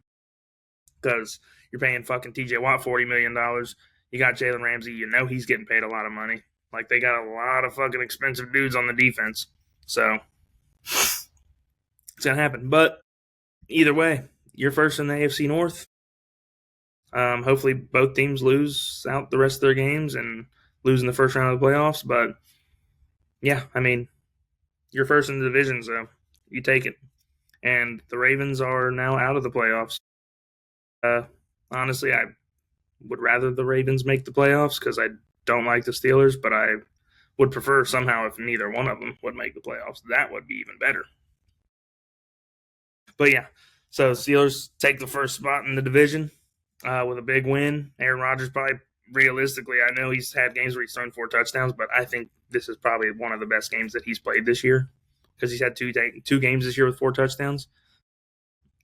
If he's playing like that, I'd rather him play like that every game because he looked super efficient and just played fucking unreal. I know he's had, and I know in one or two of those 4 touchdown games, like on one or both of them, maybe he had like almost no incompletions, but like he just looked really good, and the receivers looked really good this game, especially when now you have Thielen on your team. It's really going to help. And they're getting more healthy receiver. They got Calvin Austin back, Roman Wilson. Yeah, Roman Wilson's been playing pretty good. I don't even know if he played this week or not because I didn't see him on the stat sheet. But now you got Thielen too, and you still got big ass Darnell Washington, Pat Freiermuth. Like Steelers, they should be decent. Like if they had a decent quarterback, which Aaron Rodgers is, but he's also 42 years old, would probably be a lot better. But anyways, we're gonna move on to the 4 o'clock games. With the Broncos and the Raiders. Last time these two teams played, the score was 10-7 on Thursday night. Probably one of the worst Thursday night games I've watched all season for sure. But Bo Nix, I mean, he's like got to start really figuring it out. I mean, he didn't play bad today. Didn't play good. I mean, I think the last 2 games he's played hasn't thrown a touchdown, but they're winning, so it doesn't really matter. The Broncos, really, they kind of remind me of the Eagles at the moment because their defense is playing really good and they're winning games. But you're just kind of like, I don't really know if I trust you or not because they're just not really doing shit on offense. Like your defense in those games where your defense is not fucking holding up every single drive, what's going to happen? Because this game started off, but Knicks got a touchdown run, and then the Raiders went straight down the field and threw a touchdown to Brock Bowers. And then I think a lot of punts happened after that, if I'm remembering correctly, because those were the only 2 drives of the first quarter. And yeah, and then the Broncos punted it, and then the Raiders punted it, and Marvin Mims broke. I don't even know if he broke the tackles or not, but there looked like there was dudes right on him, and he just takes it outside and goes and scores a touchdown. This is his first touchdown return for a punt return for a touchdown that he's ever had. I don't know how long he's been returning punts because I don't recall him really doing it super long. But then the Raiders punted it, and then the Broncos turned it over on downs, and then the Raiders turned it over on downs, and it was the end of the half. Yeah, I mean, and also, I don't understand what these teams were doing. So the Raiders, or not the Raiders, the Broncos were on the Raiders 43, which isn't a bad spot to go for it on 4th down. But Bo Nix threw it to Troy Franklin. He catches the ball like a yard and a half past the line to gain, and then bobbled it while he was catching it. And when he got possession, he was actually like a yard or a yard and a half back and was behind the line to gain. So then they turned it over, and then they gave the ball to the Raiders. And the Raiders decided to basically do nothing. threw a pass, incomplete, throw it to Tyler Lockett over the middle, call timeout, get the ball, throw an incomplete pass again. And at this point, there is 7 seconds on the clock. And the Raiders are going to throw a Hail Mary. Somehow just don't block Nick Benito at all. And he gets sacked on 4th down with 7 seconds left. So he gets sacked, and there's now 3 seconds on the clock. And give the fucking Broncos a chance, because I think, he got sacked on the 48-yard line. Or no, that's where the play started. He got sacked on like the fucking 47-yard line, going for the Broncos to score. So then Bo Nix throws up a Hail Mary. They didn't get it, but like, that's a fucking bonehead play to fucking almost like have fuck you over. And just like the first half, the third quarter, there were 2 drives that happened. One of them was the Raiders going into the 4th, but fuck, I don't know what the fuck I'm looking at. But yeah, I mean, this game, not a super crazy game to talk about, really. Just a lot of turnovers on downs and field goals. Offenses did not really do much after the first quarter. I know RJ Harvey had a touchdown, and RJ Harvey, dude, is fucking nice. He has been looking really good since he took over, with Dobbins being out for the year, or on IR. I don't know if they say he's out for the year or not. I think they did. But the Broncos offense looks like it could be good. I just don't really know what they're doing wrong, especially when you have Sean Payton, who's one of the better offensive minds in the NFL. But also, Pat Bryant, dude, is looking like he's carving out a spot in their offense. I mean, he's not crazy fast or anything, but he's a big body like Courtland Sutton. And he can create separation on a lot of short routes. I haven't really seen him have a crazy amount of deep routes, but I mean, you don't really need that in the NFL. I mean, one of the best receivers ever, Larry Fitzgerald, not crazy fast. He just had good hands. But then also in this game, which is unfortunate, Geno Smith got hurt. I think he got hurt twice, and then the second time he was out for the rest of the game. And Kenny Pickett came in and honestly didn't really look that bad. But it's the Raiders. They didn't look really that great either. So, but he did. Kenny Pickett did throw a touchdown to some dude that I don't even know who the fuck he is. Let me see who he is. Went to Auburn. Shedrick Jackson. Shedrick? Is that how you say it? Shedrick? Shedrick Jackson had his first catch on the season. Apparently he's been in the NFL for fucking 3 years or something. Played for the Bengals, apparently. Didn't know that. I'm guessing he's on our practice squad or something. But yeah. Broncos get a big win because they're now officially on the same level of games as the Patriots and take over the 1 seed. So that is very big. Very, very big. And the rest of the season, the Broncos, I don't think they really play that many. They play a lot of tough games. They play only playoff teams the rest of the season. Well, besides the Chiefs. And they should beat the Chiefs. I think they already beat them once. So, yeah, it was this is actually the only game in the second. Was it? No, this was probably like this game I feel like was just never looked like the Raiders were going to win either. Like, also, hold on, I forgot about this. How the fuck? The NFL needs to be investigated. The fucking Broncos are winning by 10, and the Raiders are. I gotta go look at this drive. Hold on, because I just completely forgot this even happened. The last drive of the game for the fucking Raiders, they're driving down the field, right? And get a big play to Tyler Lockett, and then Denver gets a fucking penalty for laying on dude and get a delay game or whatever. How, one, do you call that? Because I don't even think you're really laying on him. But two, then if, like, there's 5 seconds left and it's a fucking 46-yard field goal. That's gonna take 5 seconds. I feel like 5 seconds left, just fucking knee the ball. Like, what are we doing? Like, they're just really, that had to be like it seems like a fucking Vegas thing or something, because they were favored by 8.5, winning by 10, and then kick a field goal with fucking 5 seconds left. That's crazy.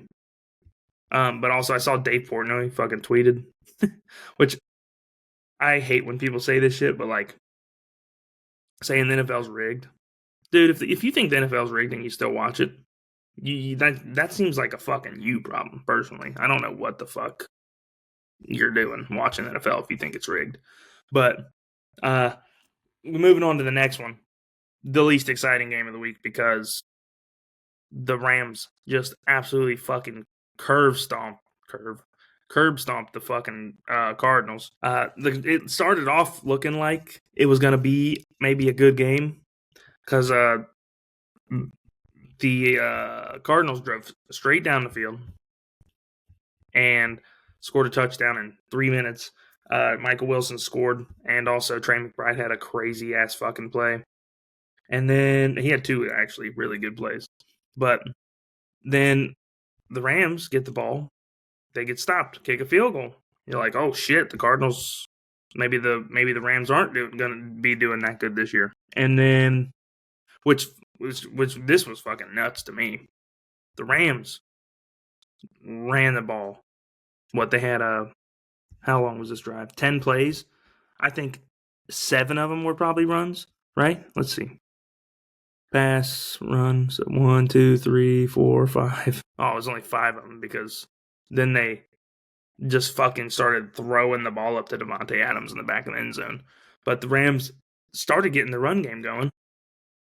And then, which this was weird, but like, threw it to the back of the end zone. Davante doesn't catch it because he's like fucking a yard out of bounds.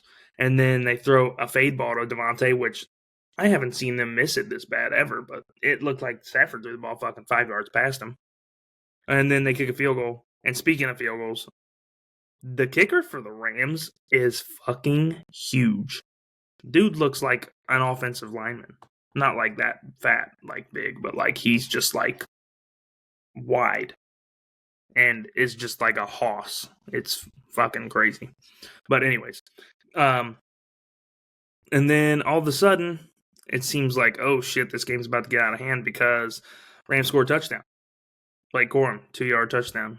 And that drive, speaking of every drive this game, by the way, if you were watching, Puka Nacua had, I don't know why I just said his full name. Puka had a insane catch every fucking drive this game. Like, no joke, every drive he had a good play. And he is just so good at football, it is fucking ridiculous.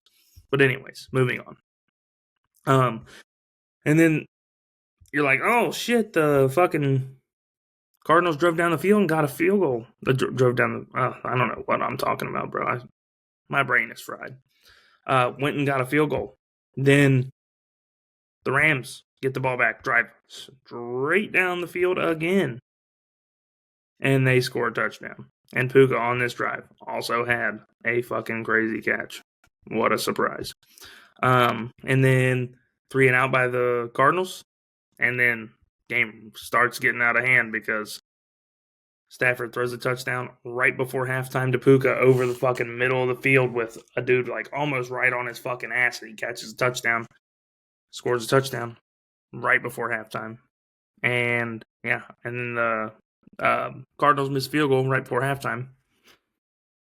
But the Rams defense was looking really good in the first half. I mean, it looked good the whole game, because they really, at the end of the game, it's more like the last 10 minutes of the game, they had all of their backup players in, which is when they scored another touchdown to make it 17. Blake Corum and Kyron Williams, they are like starting to play off of each other really fucking good. They're basically the same running back. If you look at how they look in general, like they look the same, like body type, and they run like almost the exact same. I think Corum's probably slightly a little bit more elusive because he like is doing a lot more jump cuts and shit, and Kyron Williams kind of just runs right into your fucking throat with his dick. But yeah. And then Michael Wilson, that he was balling again this week. Yeah. I mean, I don't understand how he like Marvin Harrison comes back and they're like, yeah, fuck Michael Wilson. We're not gonna give him the ball this week. But when he's gone, they're like, best receiver we've ever seen. Throw it to him 100. He had 16 targets, had 11 catches, 142 yards, 2 touchdowns. One of them was in garbage time. But I mean, I just don't get how that happens. But yeah. And then straight out of the half, Rams drive straight down the field, 75 yards, 74 yards, score another touchdown. And made it look fucking easy because they didn't even get to a third down besides the touchdown play. And is a quick 75-yard touchdown, 4 minutes and 45 seconds. Pretty quick. And then we got 4 punts in a row. And then Jacoby Brissett throws a pick basically straight to Nate Landman. Like, I don't think there was anybody even near him, it looked like, really. It looked like he was the receiver. And then the next play, or not, yeah, I think it was the next play. Puka scores fucking another nasty touchdown where he catches the ball, jumps up, catches the ball on some dude's fucking head top, and gets pushed into the end zone, basically. I don't know what the fuck they were doing on that. And then at that point, it's 38-10. We all know the fucking game is over at that point. And then they get the ball back and punt it. Next play, Blake Corum, touchdown. Like, it is just fucking hilarious. And also in my notes, I put like 4 times, Puka is just so fucking good at football. He's nasty. He's disgusting. I think after this week, I know Jamar's been playing good. I know Jason's been playing good. And I know I said Jason earlier is probably the best receiver in football right now, but Puka is so good. I'm pretty sure he's either at or close to 1,000 yards, and he missed like fucking 4 games. Because he was on pace for like 2,000 yards for a lot of the season, and then he got hurt. But Rams, they're back to being the Rams after a little stumble last week, but, you know, hopefully they don't play the Panthers in the playoffs.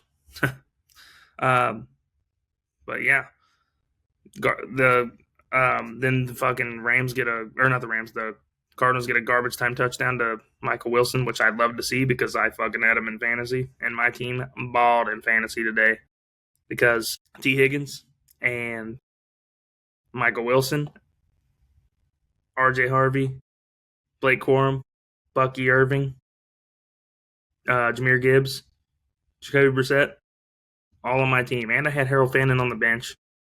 And I had Zay Flowers on the bench, unfortunately. And unfortunately for me as well, I fucking dropped Shedeur Sanders for Jacoby Brissett because Shedeur fucking played really fucking good this week. And in my league, because we have weird scoring, would have had 52 for me. I would have scored like 280 points or some shit. But yeah, absolute ass beating. It was not really ever close besides the first like 3 drives of the game, and then it just got completely out of hand. But the Rams are back to being first in the NFC, I believe, right? Am I dumb? Are they? Yeah. Rams are now first in the NFC again, and mostly because the Packers fucking have a tie, but also they would be in first either way because they beat the Seahawks. And yeah, I mean, and speaking of first place, not in the conference, but in a division, we have the next game, which was a really good game. And people on TikTok are so fucking dumb. They act like you can never be wrong. It's crazy. Like, you think I'm just out here fucking, everything I say is fucking gospel and right? Y'all fucking stupid if you think that. But this game, I have a lot of fucking notes on because I was writing notes down for every game the entire time that they were playing. Caleb Williams is really starting to look, which he is more athletic, obviously, but like in the pocket with his escapability that he has, is looking like Joe Burrow. But also, Caleb Williams needs to figure out his fucking accuracy in a clean pocket because he seems like he's better at throwing when he's throwing on the run. I don't know what the fuck that is, but he was dropping some dimes today when he was running away from people. And then in the pocket, he looked like dog shit. Because he started the game off like 0 for 6, and then at another point in the game, he was like 5 for fucking 15 or some shit. He started to figure it out because seems to be like a really clutch player, and I think he has 5 game-winning drives this year, which is the most in the league, I think, or most all time in a season. But yeah, he's got to figure out the accuracy in the pocket, and I think the Packers, if they are a run-first team like they were today, I know they ran the ball and threw it about the same amount, which I think is probably good. If they run the ball with Josh Jacobs, whether he's getting yards or not, they are going to win. They are going to win. And they need to use Emmanuel Wilson a little more so that way Josh Jacobs doesn't fucking die. Because Josh Jacobs, he has not been super efficient this year, but he is still very good. And he also got a touchdown, I think, to open the game up. Oh, no, that was Christian Watson, sorry. Because the first quarter, nothing happened. I thought this game was about to be a super defensive game. And also Jordan Love throws a pick. I think it was, CJGJ. I fucking hate saying that. It sounded so stupid.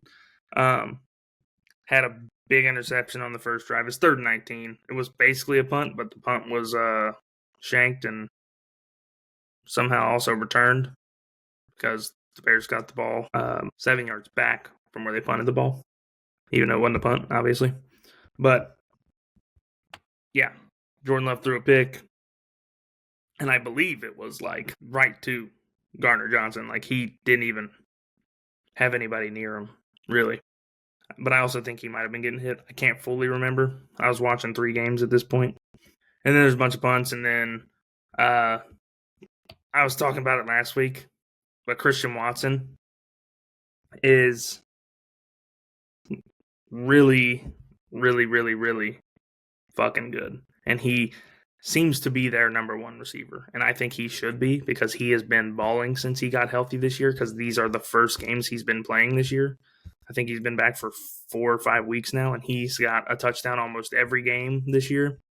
Yeah, he's got 5 touchdowns, and he's played – I don't have his fucking stats. There it is. He's played 7 games this year. I didn't even think he's played that much. He's got 5 touchdowns and 452 yards, which is 64 yards a game, which is pretty fucking good. It's the best of his career, which also is surprising because he normally is getting like 2 or 3 catches a game for like fucking 70 years or like 60 yards. And then if he doesn't, then he gets like 1 catch for 5 yards. But another thing that was very fucking confusing to me about this game, if you watched it, you should let me know if you think this didn't make any sense. But they were talking about, I don't know which one it was. I don't remember what one it was. If I can find it, that'd be fantastic. Maybe it was that one. I'm not sure. But so there's a play, doesn't matter what drive it was, where Caleb Williams throws the ball to Colson Loveland. And then I forget his name. I think it was like Evan Williams or something. It's like kind of fighting with him for the ball. And then like strips him. And then they called it a catch and that he was down. And then the Packers challenge it and they review it and say that it was incomplete even though the ball never touched the ground. So I was like sitting there thinking like, if anything, it's either the Bears ball or it's an interception or a fumble, whatever. How are you calling it incomplete? Because the ball never fucking touched the ground. The Packers guy got up with the ball in his hands. And on the replay, they have a clear view of the ball never fucking touching the ground. So that made 0 fucking sense to me. But yeah, I don't know. Anyways, Jordan Love, which this is gonna sound stupid, I know, but he for some reason reminds me of what's his name? Fucking just because of not really the way he throws it, but how his ball flies of Russell Wilson. When Russell Wilson used to throw moon balls and it looked like the ball fucking just like levitated. Jordan Love reminds me of that because when he throws off of his like back foot, when he's like leaning back and like fading away and like throwing it, it just looks so crazy and the ball just fucking flies down the field. And also, fucking Jordan Love on one of those plays threw an absolute dime, which it was a little out of reach. Luke Musgrave had it in his hands and dropped it because he smacked the ground. Jordan Love is crazy at putting those balls on the money because he looks like he's just fucking throwing that bitch up 500 feet in the air. I gotta fucking speed this up a little bit, don't I? Yeah, it's already almost 2 hours. Sorry. But yeah. And then I'm just gonna speed this up a little bit. But yeah, then he throws a touchdown to Bo Melton like right before halftime, deep ball right past everybody on the fucking defense. And then the Packers punt, Bears get it back because they're down 14-3 at this point. Caleb Williams throws an absolute fucking piss missile into Zacchaeus' hands for a touchdown. Packers get the ball back, go and score a touchdown to Christian Watson over the that was the one. I don't remember what that was. Was it down the middle? I think it was, yeah. And he is literally just fucking wide open. Scores a touchdown again. And then the Bears get the ball back and they go kick a field goal. Now they're down by 7. Jesus Christ. And then the Packers punt. In 3 plays, 3 and out. Bears get the ball. With Caleb Williams fucking coming and trying to save the day again because I know he hasn't been playing crazy good in the entire game for most of the games that they played this year, but he is being very clutch for them and coming and making big plays for them. But we'll get to that in a second. They had a 17-play, 83-yard touchdown drive to tie the game up with Caleb Williams throwing a touchdown to Colson Loveland. I forget what that one was, but yeah, they had the fucking ball forever and scored a touchdown. And Caleb Williams is fucking running for his life and saving the game with his fucking legs. And then, hold on, I'm fucking confused about what my notes are saying. Yeah. And the run game for the Bears was really starting to kick into gear a little bit too later in the game. I know they didn't have a crazy amount of rushing yards. I think as a team it was like 130 or something maybe. Yeah. Score a touchdown with 8 minutes left in the game. Give the ball to the Packers. The Packers have an 8-play, 4-minute drive. Go straight down the fucking field and score. And it was not even like a crazy amount of throwing the ball either. Josh Jacobs runs it. Jaden Reed gets 18-yard catch, a run. Pass to Josh Jacobs. Timeout for Green Bay. 20-yard run by Jacobs. 3 yards. Penalty by Chicago on the goal. Like, I think that was first down, yeah. Or no, second down. And then Josh Jacobs run for nothing, and Josh Jacobs runs it up the middle for a touchdown. So then Caleb has to fucking go and try and get him back in the game again. And they fucking get the ball down the field relatively fucking quick. I mean, 27-yard pass, incomplete pass, which I'm guessing that was... No, it wasn't. Never mind. And then Caleb throws it to Duvernay, 24 yards. They're down to the fucking 23-yard line. Run the ball, run the ball, run the ball. Don't understand that even fucking a little bit because they're running the ball after the 2-minute warning. I know they're on the 23, and you don't want to give them a bunch of time, but run the ball. Then it gets down to a minute 17 seconds. Run the ball again. Now it's down to 35 seconds, and you're on the 14-yard line. Now you call a timeout. Then they call a timeout.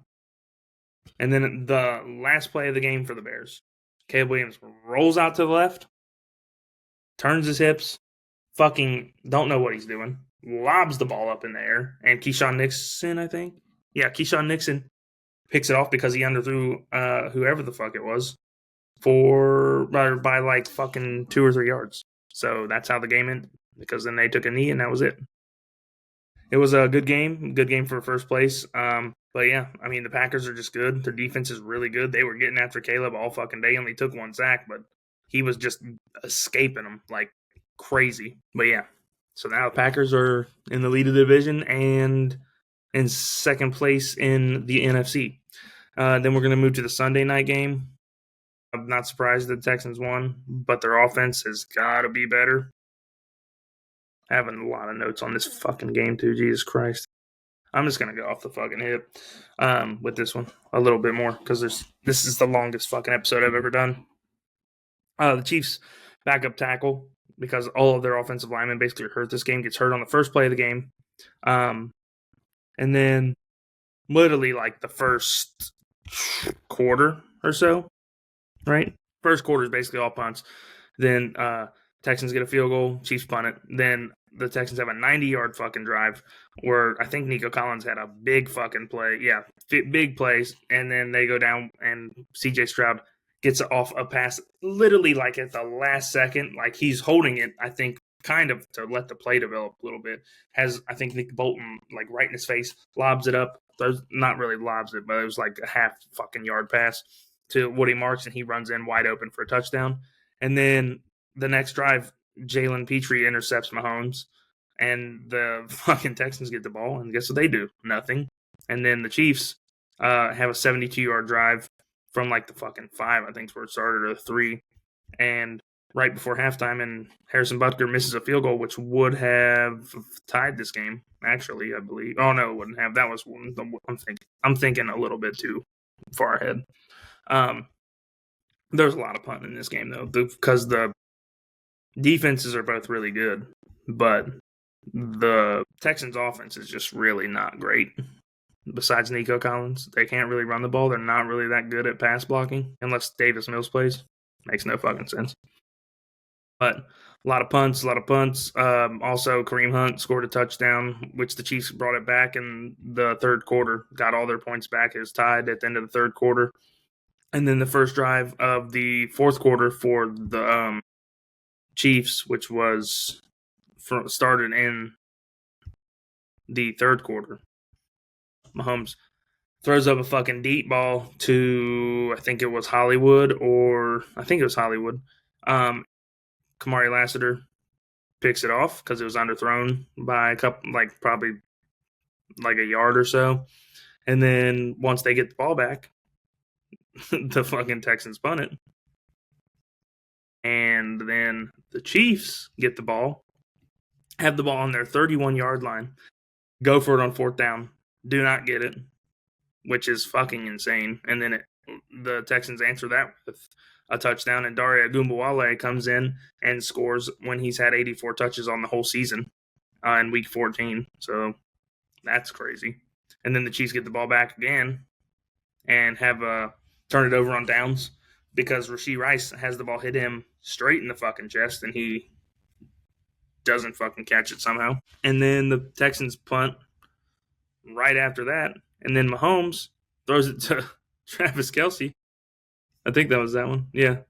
Throws it to Travis Kelce, and it hits him in his hands and somehow bobbles it. And then Azeez Al-Shire comes over and picks it off. And the Texans are basically running the clock out at this point and then kick a field goal, and the Chiefs get the ball and do nothing with it, really. They moved, 10 yards? Yeah, they moved 10 yards. And Stroud, he didn't play bad, but he didn't play really good. He also had, no time to throw the ball the entire fucking game. And then they also didn't have Nick Chubb for a lot of the game either. He had 1 carry, and then he got hurt. Nico Collins played really good. Jaden Higgins had 3 catches, and all of them were honestly really big catches. A lot of third downs to save them. And then also the Chiefs would have got scored on more, but the refs, they were throwing the flags kind of bad on both sides. But there was a couple of them that were bad. The Chiefs got saved when Dalton Schultz scored a touchdown, which I'm not saying saved oh my God, the refs are throwing flags for the Chiefs, but like they scored a touchdown, so the flag did save them. And then the Chiefs got saved where this flag was bad in terms of it looking like they're helping the Chiefs. Chris Jones is lined up offsides, and then there's a dude on the Texans who's lined up maybe like a fucking this much offsides, and they throw the flag on the Texans, and then now it's 4th and 5, they kick a field goal, or 4th and 6, or whatever it was, and then the next drive, uh, the Texans got saved by a fucking like penalty because they said there was defensive holding, which it didn't really save them because I think they ended up punting. No, actually, it might have been the touchdown drive. Nico Collins like fell on the ground, and the refs were like, "Yep, that's a defensive holding. Sorry, you're gone." I don't know why I said you're gone, but yeah. And I don't think there was really much else I had that I was going over. But besides that, I mean, fucking Mahomes, this might have been the worst game I've ever seen him play. He was 14 for 33. It was hurting my nose. And had 3 picks, had 160 yards. He was their leading rusher because they were just letting him fucking run the ball for whatever reason.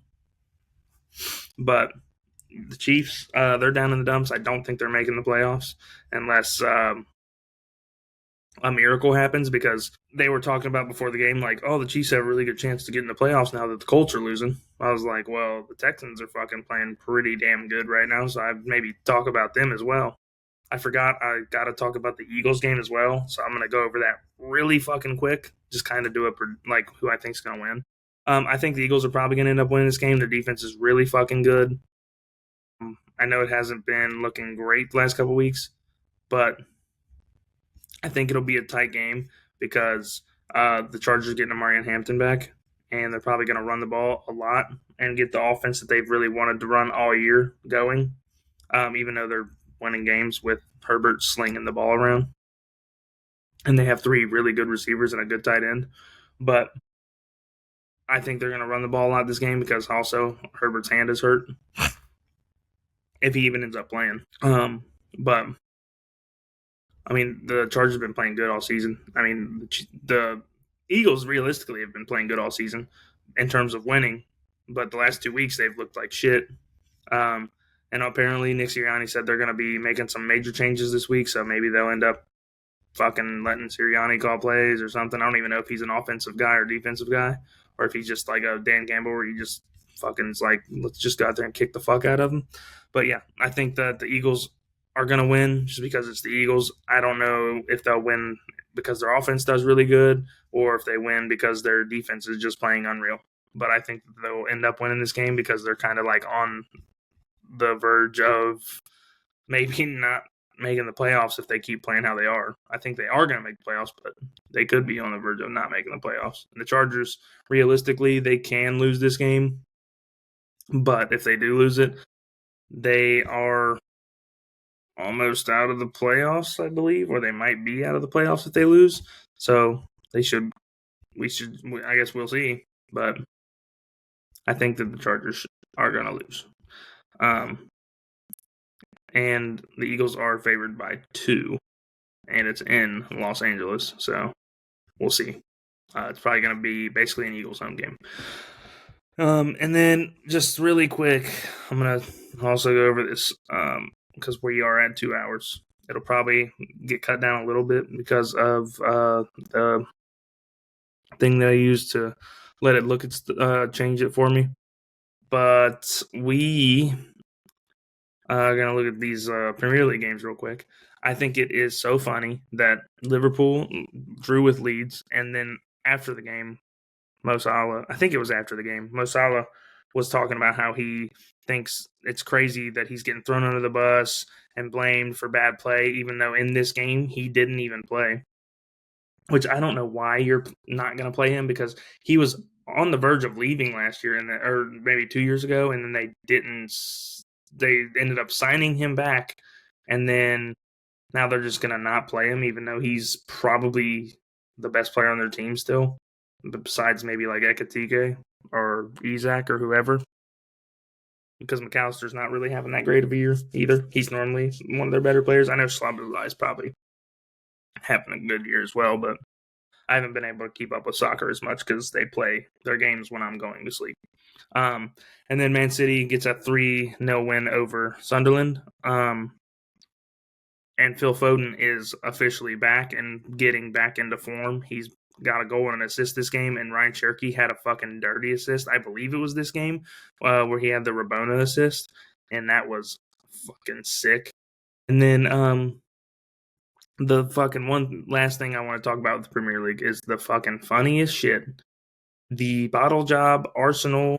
I don't sound right saying bottle job like the fucking English people do, but Arsenal just cannot get out of their own way.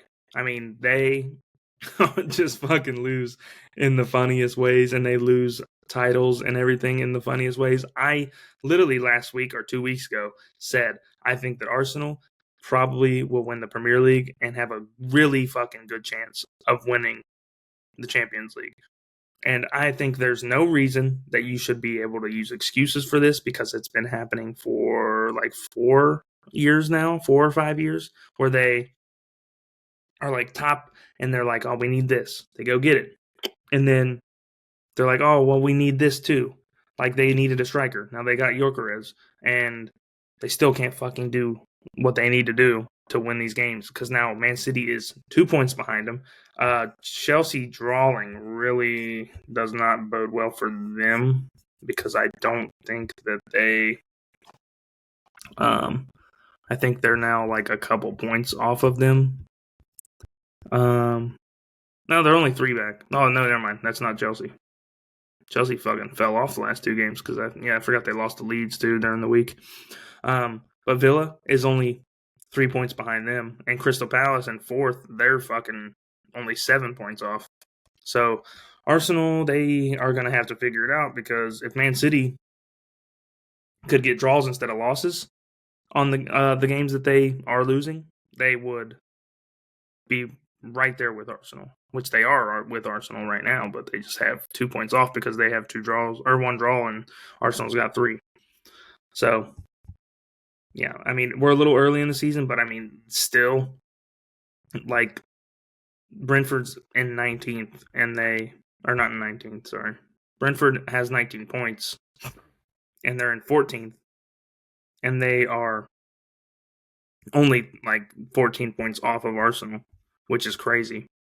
But even like everybody is like within striking distance realistically, but not at the same time because a lot of these teams aren't going to win fucking crazy amount of games in a row.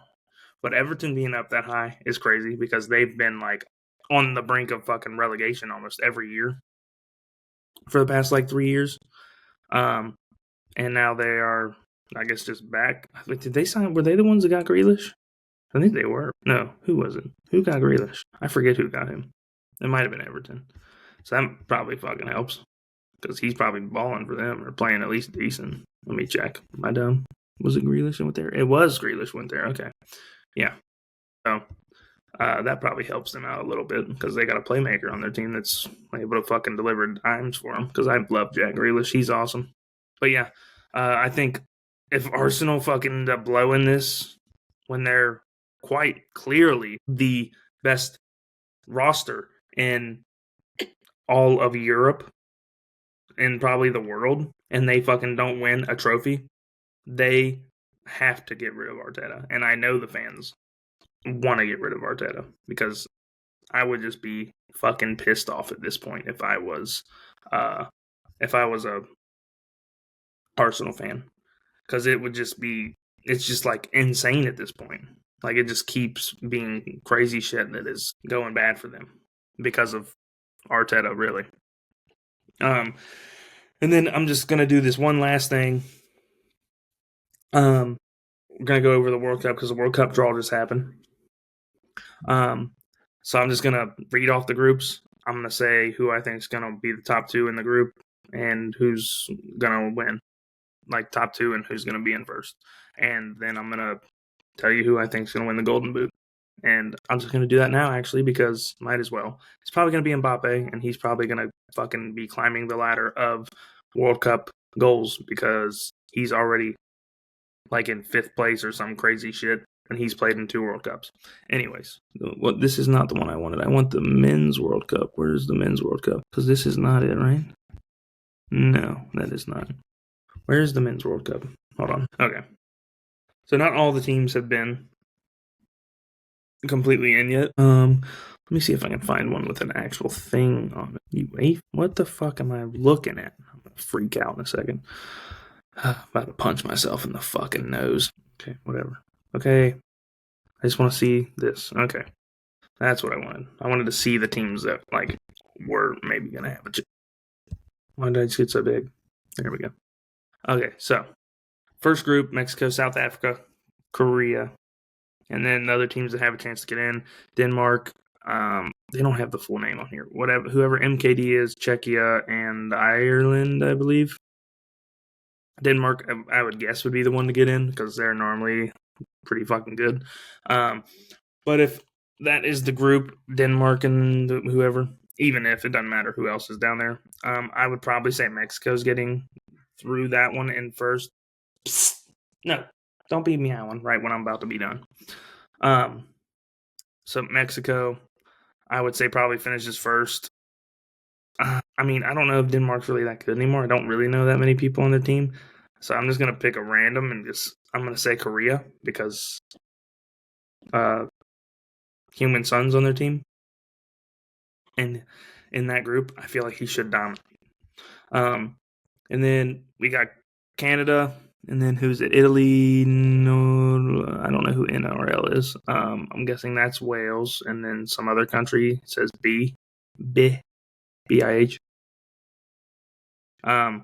But I think Switzerland probably wins that one. And then if Italy gets through, I'd say they probably finish second. But if not, probably Canada. And then the third group, we got Brazil, Morocco, Haiti, Scotland. Thank God there's a fucking group with everybody in it so far. I mean, Brazil, if they don't win this group, it'd be crazy. And then Morocco probably finished second. I mean, they got to the fucking semifinals, I think, in 2022, right? And I think they got to the semifinals in 2022. I think they lost to France or something. But yeah, I think that Brazil and Morocco definitely should win this group. I mean, Scotland, if Scott McTominay comes out and be their savior like he has been for whoever the fuck he's playing for in Italy. Forget who it is. I think he's in Italy. Could be wrong. Whatever. I'm pretty sure he's Scottish too. I could be wrong on that as well. But yeah, I think it's going to be Brazil, Morocco. Group D, USA's group. Thank God we have a mostly easy group unless Turkey gets in. Or Turkey, or whatever. However you want to say it. I think that USA wins. If Turkey gets in, they're going to probably finish first, but USA wins this group, and then Paraguay probably second. But, yeah, I mean, realistically, we're just getting a fucking easy-ass group for whatever reason. I guess maybe because we're the host country or something. I don't know. But, yeah, we got an easy-ass group, and we should win it, hopefully. But if Turkey gets in, it's going to be a little harder. And then Group E, we have Germany, Curacao, Ivory Coast, and Ecuador. Germany should win this group fairly fucking easily. I don't think they should lose a game. And then I'd probably say Ecuador. I don't know, Ivory Coast. I don't know if Ivory Coast has anybody anymore. I don't know who else they have right now. I'd probably say Ecuador. I don't even really know who Ecuador's got. They got. Who does. No, he plays Venezuela, I think. I'd probably say Germany and Ecuador, but I could be blanking on some Ivory Coast players and could change my mind if I saw who their players were, but I also don't know who their roster is going to be either. So I would say Germany, Ecuador. Group F, we have Netherlands, Japan, Tunisia, and either Ukraine, Sweden, Poland, or Albania, I believe is what those are. Because it's literally just giving me abbreviations, so I don't know. Netherlands should easily win this group. I mean, if they have even remotely close to the same team as they had in the last World Cup, they should be fucking money and winning this group fairly easily. And then I really don't fucking know who I would pick for the next one in this one because none of the teams really are like that crazy. I'd probably say I would just give it to Tunisia. I don't really know anybody on Japan at the moment. Where they got who do they have? Matoma and Tomiyasu or something. I mean, like those are the only ones I really know off the top of my head. So I'd probably just say Tunisia, even though I don't know anybody on their team. I'm just picking some. I mean, there's the teams you think is going to win aren't going to win every group. So I'm just going to say Tunisia wins that one. Group G, we have Belgium, Egypt, Iran, or Iran. I don't know why I said Iran. And New Zealand. I think it should be Belgium, Egypt, fairly easily. I think the only dude I even know from Iran is what's that dude's name? Fuck, I'm blanking on it already. I think he's a striker, but I'm blanking on his name. I think Belgium should win, but Belgium also is kind of getting past that because they were in their golden age and didn't really do shit at all. So I think Belgium should win, but they also are getting older. And then I think Egypt should be the second team in that group. Is there a fucking group of death this year or no? It doesn't seem like it. I don't know. We'll see when we get down there, I guess. Group H, I think this one's pretty self-explanatory. Spain, Cabo Verde, Saudi Arabia. My brain is just fried. I'm so sorry. Saudi Arabia and Uruguay. Spain and Uruguay should get through, like pretty easily. I mean, Uruguay's good. They have one of the best players in the tournament, Valverde, and then Spain. I mean, it's Spain. They almost are never really bad. I mean, they've had like a couple of down years, but like it's Spain. They're the only thing Spain really needs is a striker, and they are probably the best team in the world. So yeah, Spain and Uruguay, I think they're going to get through. And then Group I feel like I don't remember there being this many groups unless they like change something, and I just am unaware of it. We have France, Senegal, Norway. I think that's Bolivia. I don't know who Sir would be off the top of my head, and then Iraq, I believe. I think this would be.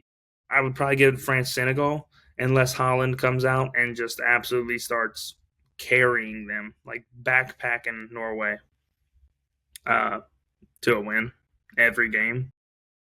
But there's no way they beat France, and there's a pretty small chance that they even beat Senegal, because Senegal, I feel like, has some pretty decent players on their team. Because they have Caicedo? No, they don't have Caicedo, do they? I could be wrong. I don't know. Because I know they still have Koulibaly, and they have fucking Edouard Mendy. So, I mean, their back should be at least halfway decent. I don't really know off the top of my head anybody. Oh, wait, they have fucking Sadio Mane, don't they? Yeah, I think they have Sadio Mane. I forget. He could not be from Senegal. I'm blanking on where he's from. But yeah, I think it should be France Senegal, unless, like I said, Holland just comes out and is playing like an absolute machine. Group J, we have Argentina, Algeria, Austria, and Jordan. I don't know if Austria is good anymore. They have been halfway decent for a while, but I probably would give it to Algeria and Argentina being the 1 and 2, with Argentina being first. I mean, Argentina's just, they're good. I mean, they had so many players in the last World Cup that came out of nowhere, and after the World Cup into the summer transfer window, got fucking big transfer fees for them because they played so good in the World Cup. Like fucking Julian Alvarez got, I mean, he was, I think, on Man City for another year or so afterwards, but him, Enzo Fernandez, McAllister, like a bunch of dudes on their team getting big money deals, like because of the World Cup. And then Group K, Jesus Christ, is there really this many groups? What the fuck? We got Portugal, NCL, I don't know who that is, Jamaica, and then I don't know who COD is either. But Portugal, Uzbekistan, Colombia. Portugal, Colombia win this. There's just no way any other team in this is winning. I don't care who the fuck these other teams are that are supposed to be in it. They're not winning. Because Colombia is really fucking good, and so is Portugal. I know they still have Ronaldo, and he probably will end up fucking them later in the tournament. But they're gonna end up winning. Portugal and Colombia. I think Colombia will probably finish first, Portugal second, but then Group L. Is there not a fucking group of death this year? It doesn't seem like it. So Group L, we got England, Croatia, Ghana, and Panama. I think England and Ghana, Croatia is just they were really good in the last World Cup, but they got old. Like Modric is old, Perisic is old, Brozovic is old. No, Brozovic probably isn't that old. But they got old fairly quickly, mostly because a lot of their people were like in their early to mid 30s when the last World Cup happened. So I would probably say they're not going to be as good in this World Cup. Yeah, I don't know if there's a group of death. I mean, if I was picking one as a group of death, I'd either say Group I with France, Senegal, and Norway, or maybe England's group, England, Croatia, Ghana, Panama. But there's not really like a group with like 3 really, really good teams. Yeah, no, there's none. No. I mean, if I was saying like with 3 teams that are like really decently good, I would maybe Group J or Group I. But yeah, no, there's not really a group of death, honestly. It doesn't seem like it anyways. But yeah. So that should be it. And also, I guess I don't know if I said it or not, but my Golden Boot winner is going to be Mbappe. But yeah. Anyways, that will be the end of the episode. Sorry, it was a long one. I had a lot of shit wrote down, and I had to get some shit off my chest about the Bengals. But yeah, if you want me to shorten them down, let me know. I know a lot of people probably don't watch the whole episode, but we'll get there eventually. We'll get big one day, and then we'll just have 5-hour episodes. No, not really. I couldn't do that. But yeah. So if you made it this far, thank you for watching. Love you for watching. Go like all of our TikToks or go watch them at least. You gotta like them. As long as you're like watching, I think that's fine with me. Or just engaging in anything really. Go subscribe to the YouTube, which is where you'd probably be watching it anyways. Leave a comment. Say what's up or anything. Maybe just leave some tips on the videos and like whatever. Anything be cool. But subscribe, maybe put your notifications on, be like, oh shit, they're gonna post today, which I'll tell you the schedule. It's gonna be coming out Monday, Wednesday, and Friday or Saturday. And then TikTok, YouTube, Twitter, or X, whatever. Spotify, Apple, even though, like I said, Max isn't here, so can't really post on there because I don't have the shit to do it. Which I'm fine just posting on YouTube, honestly.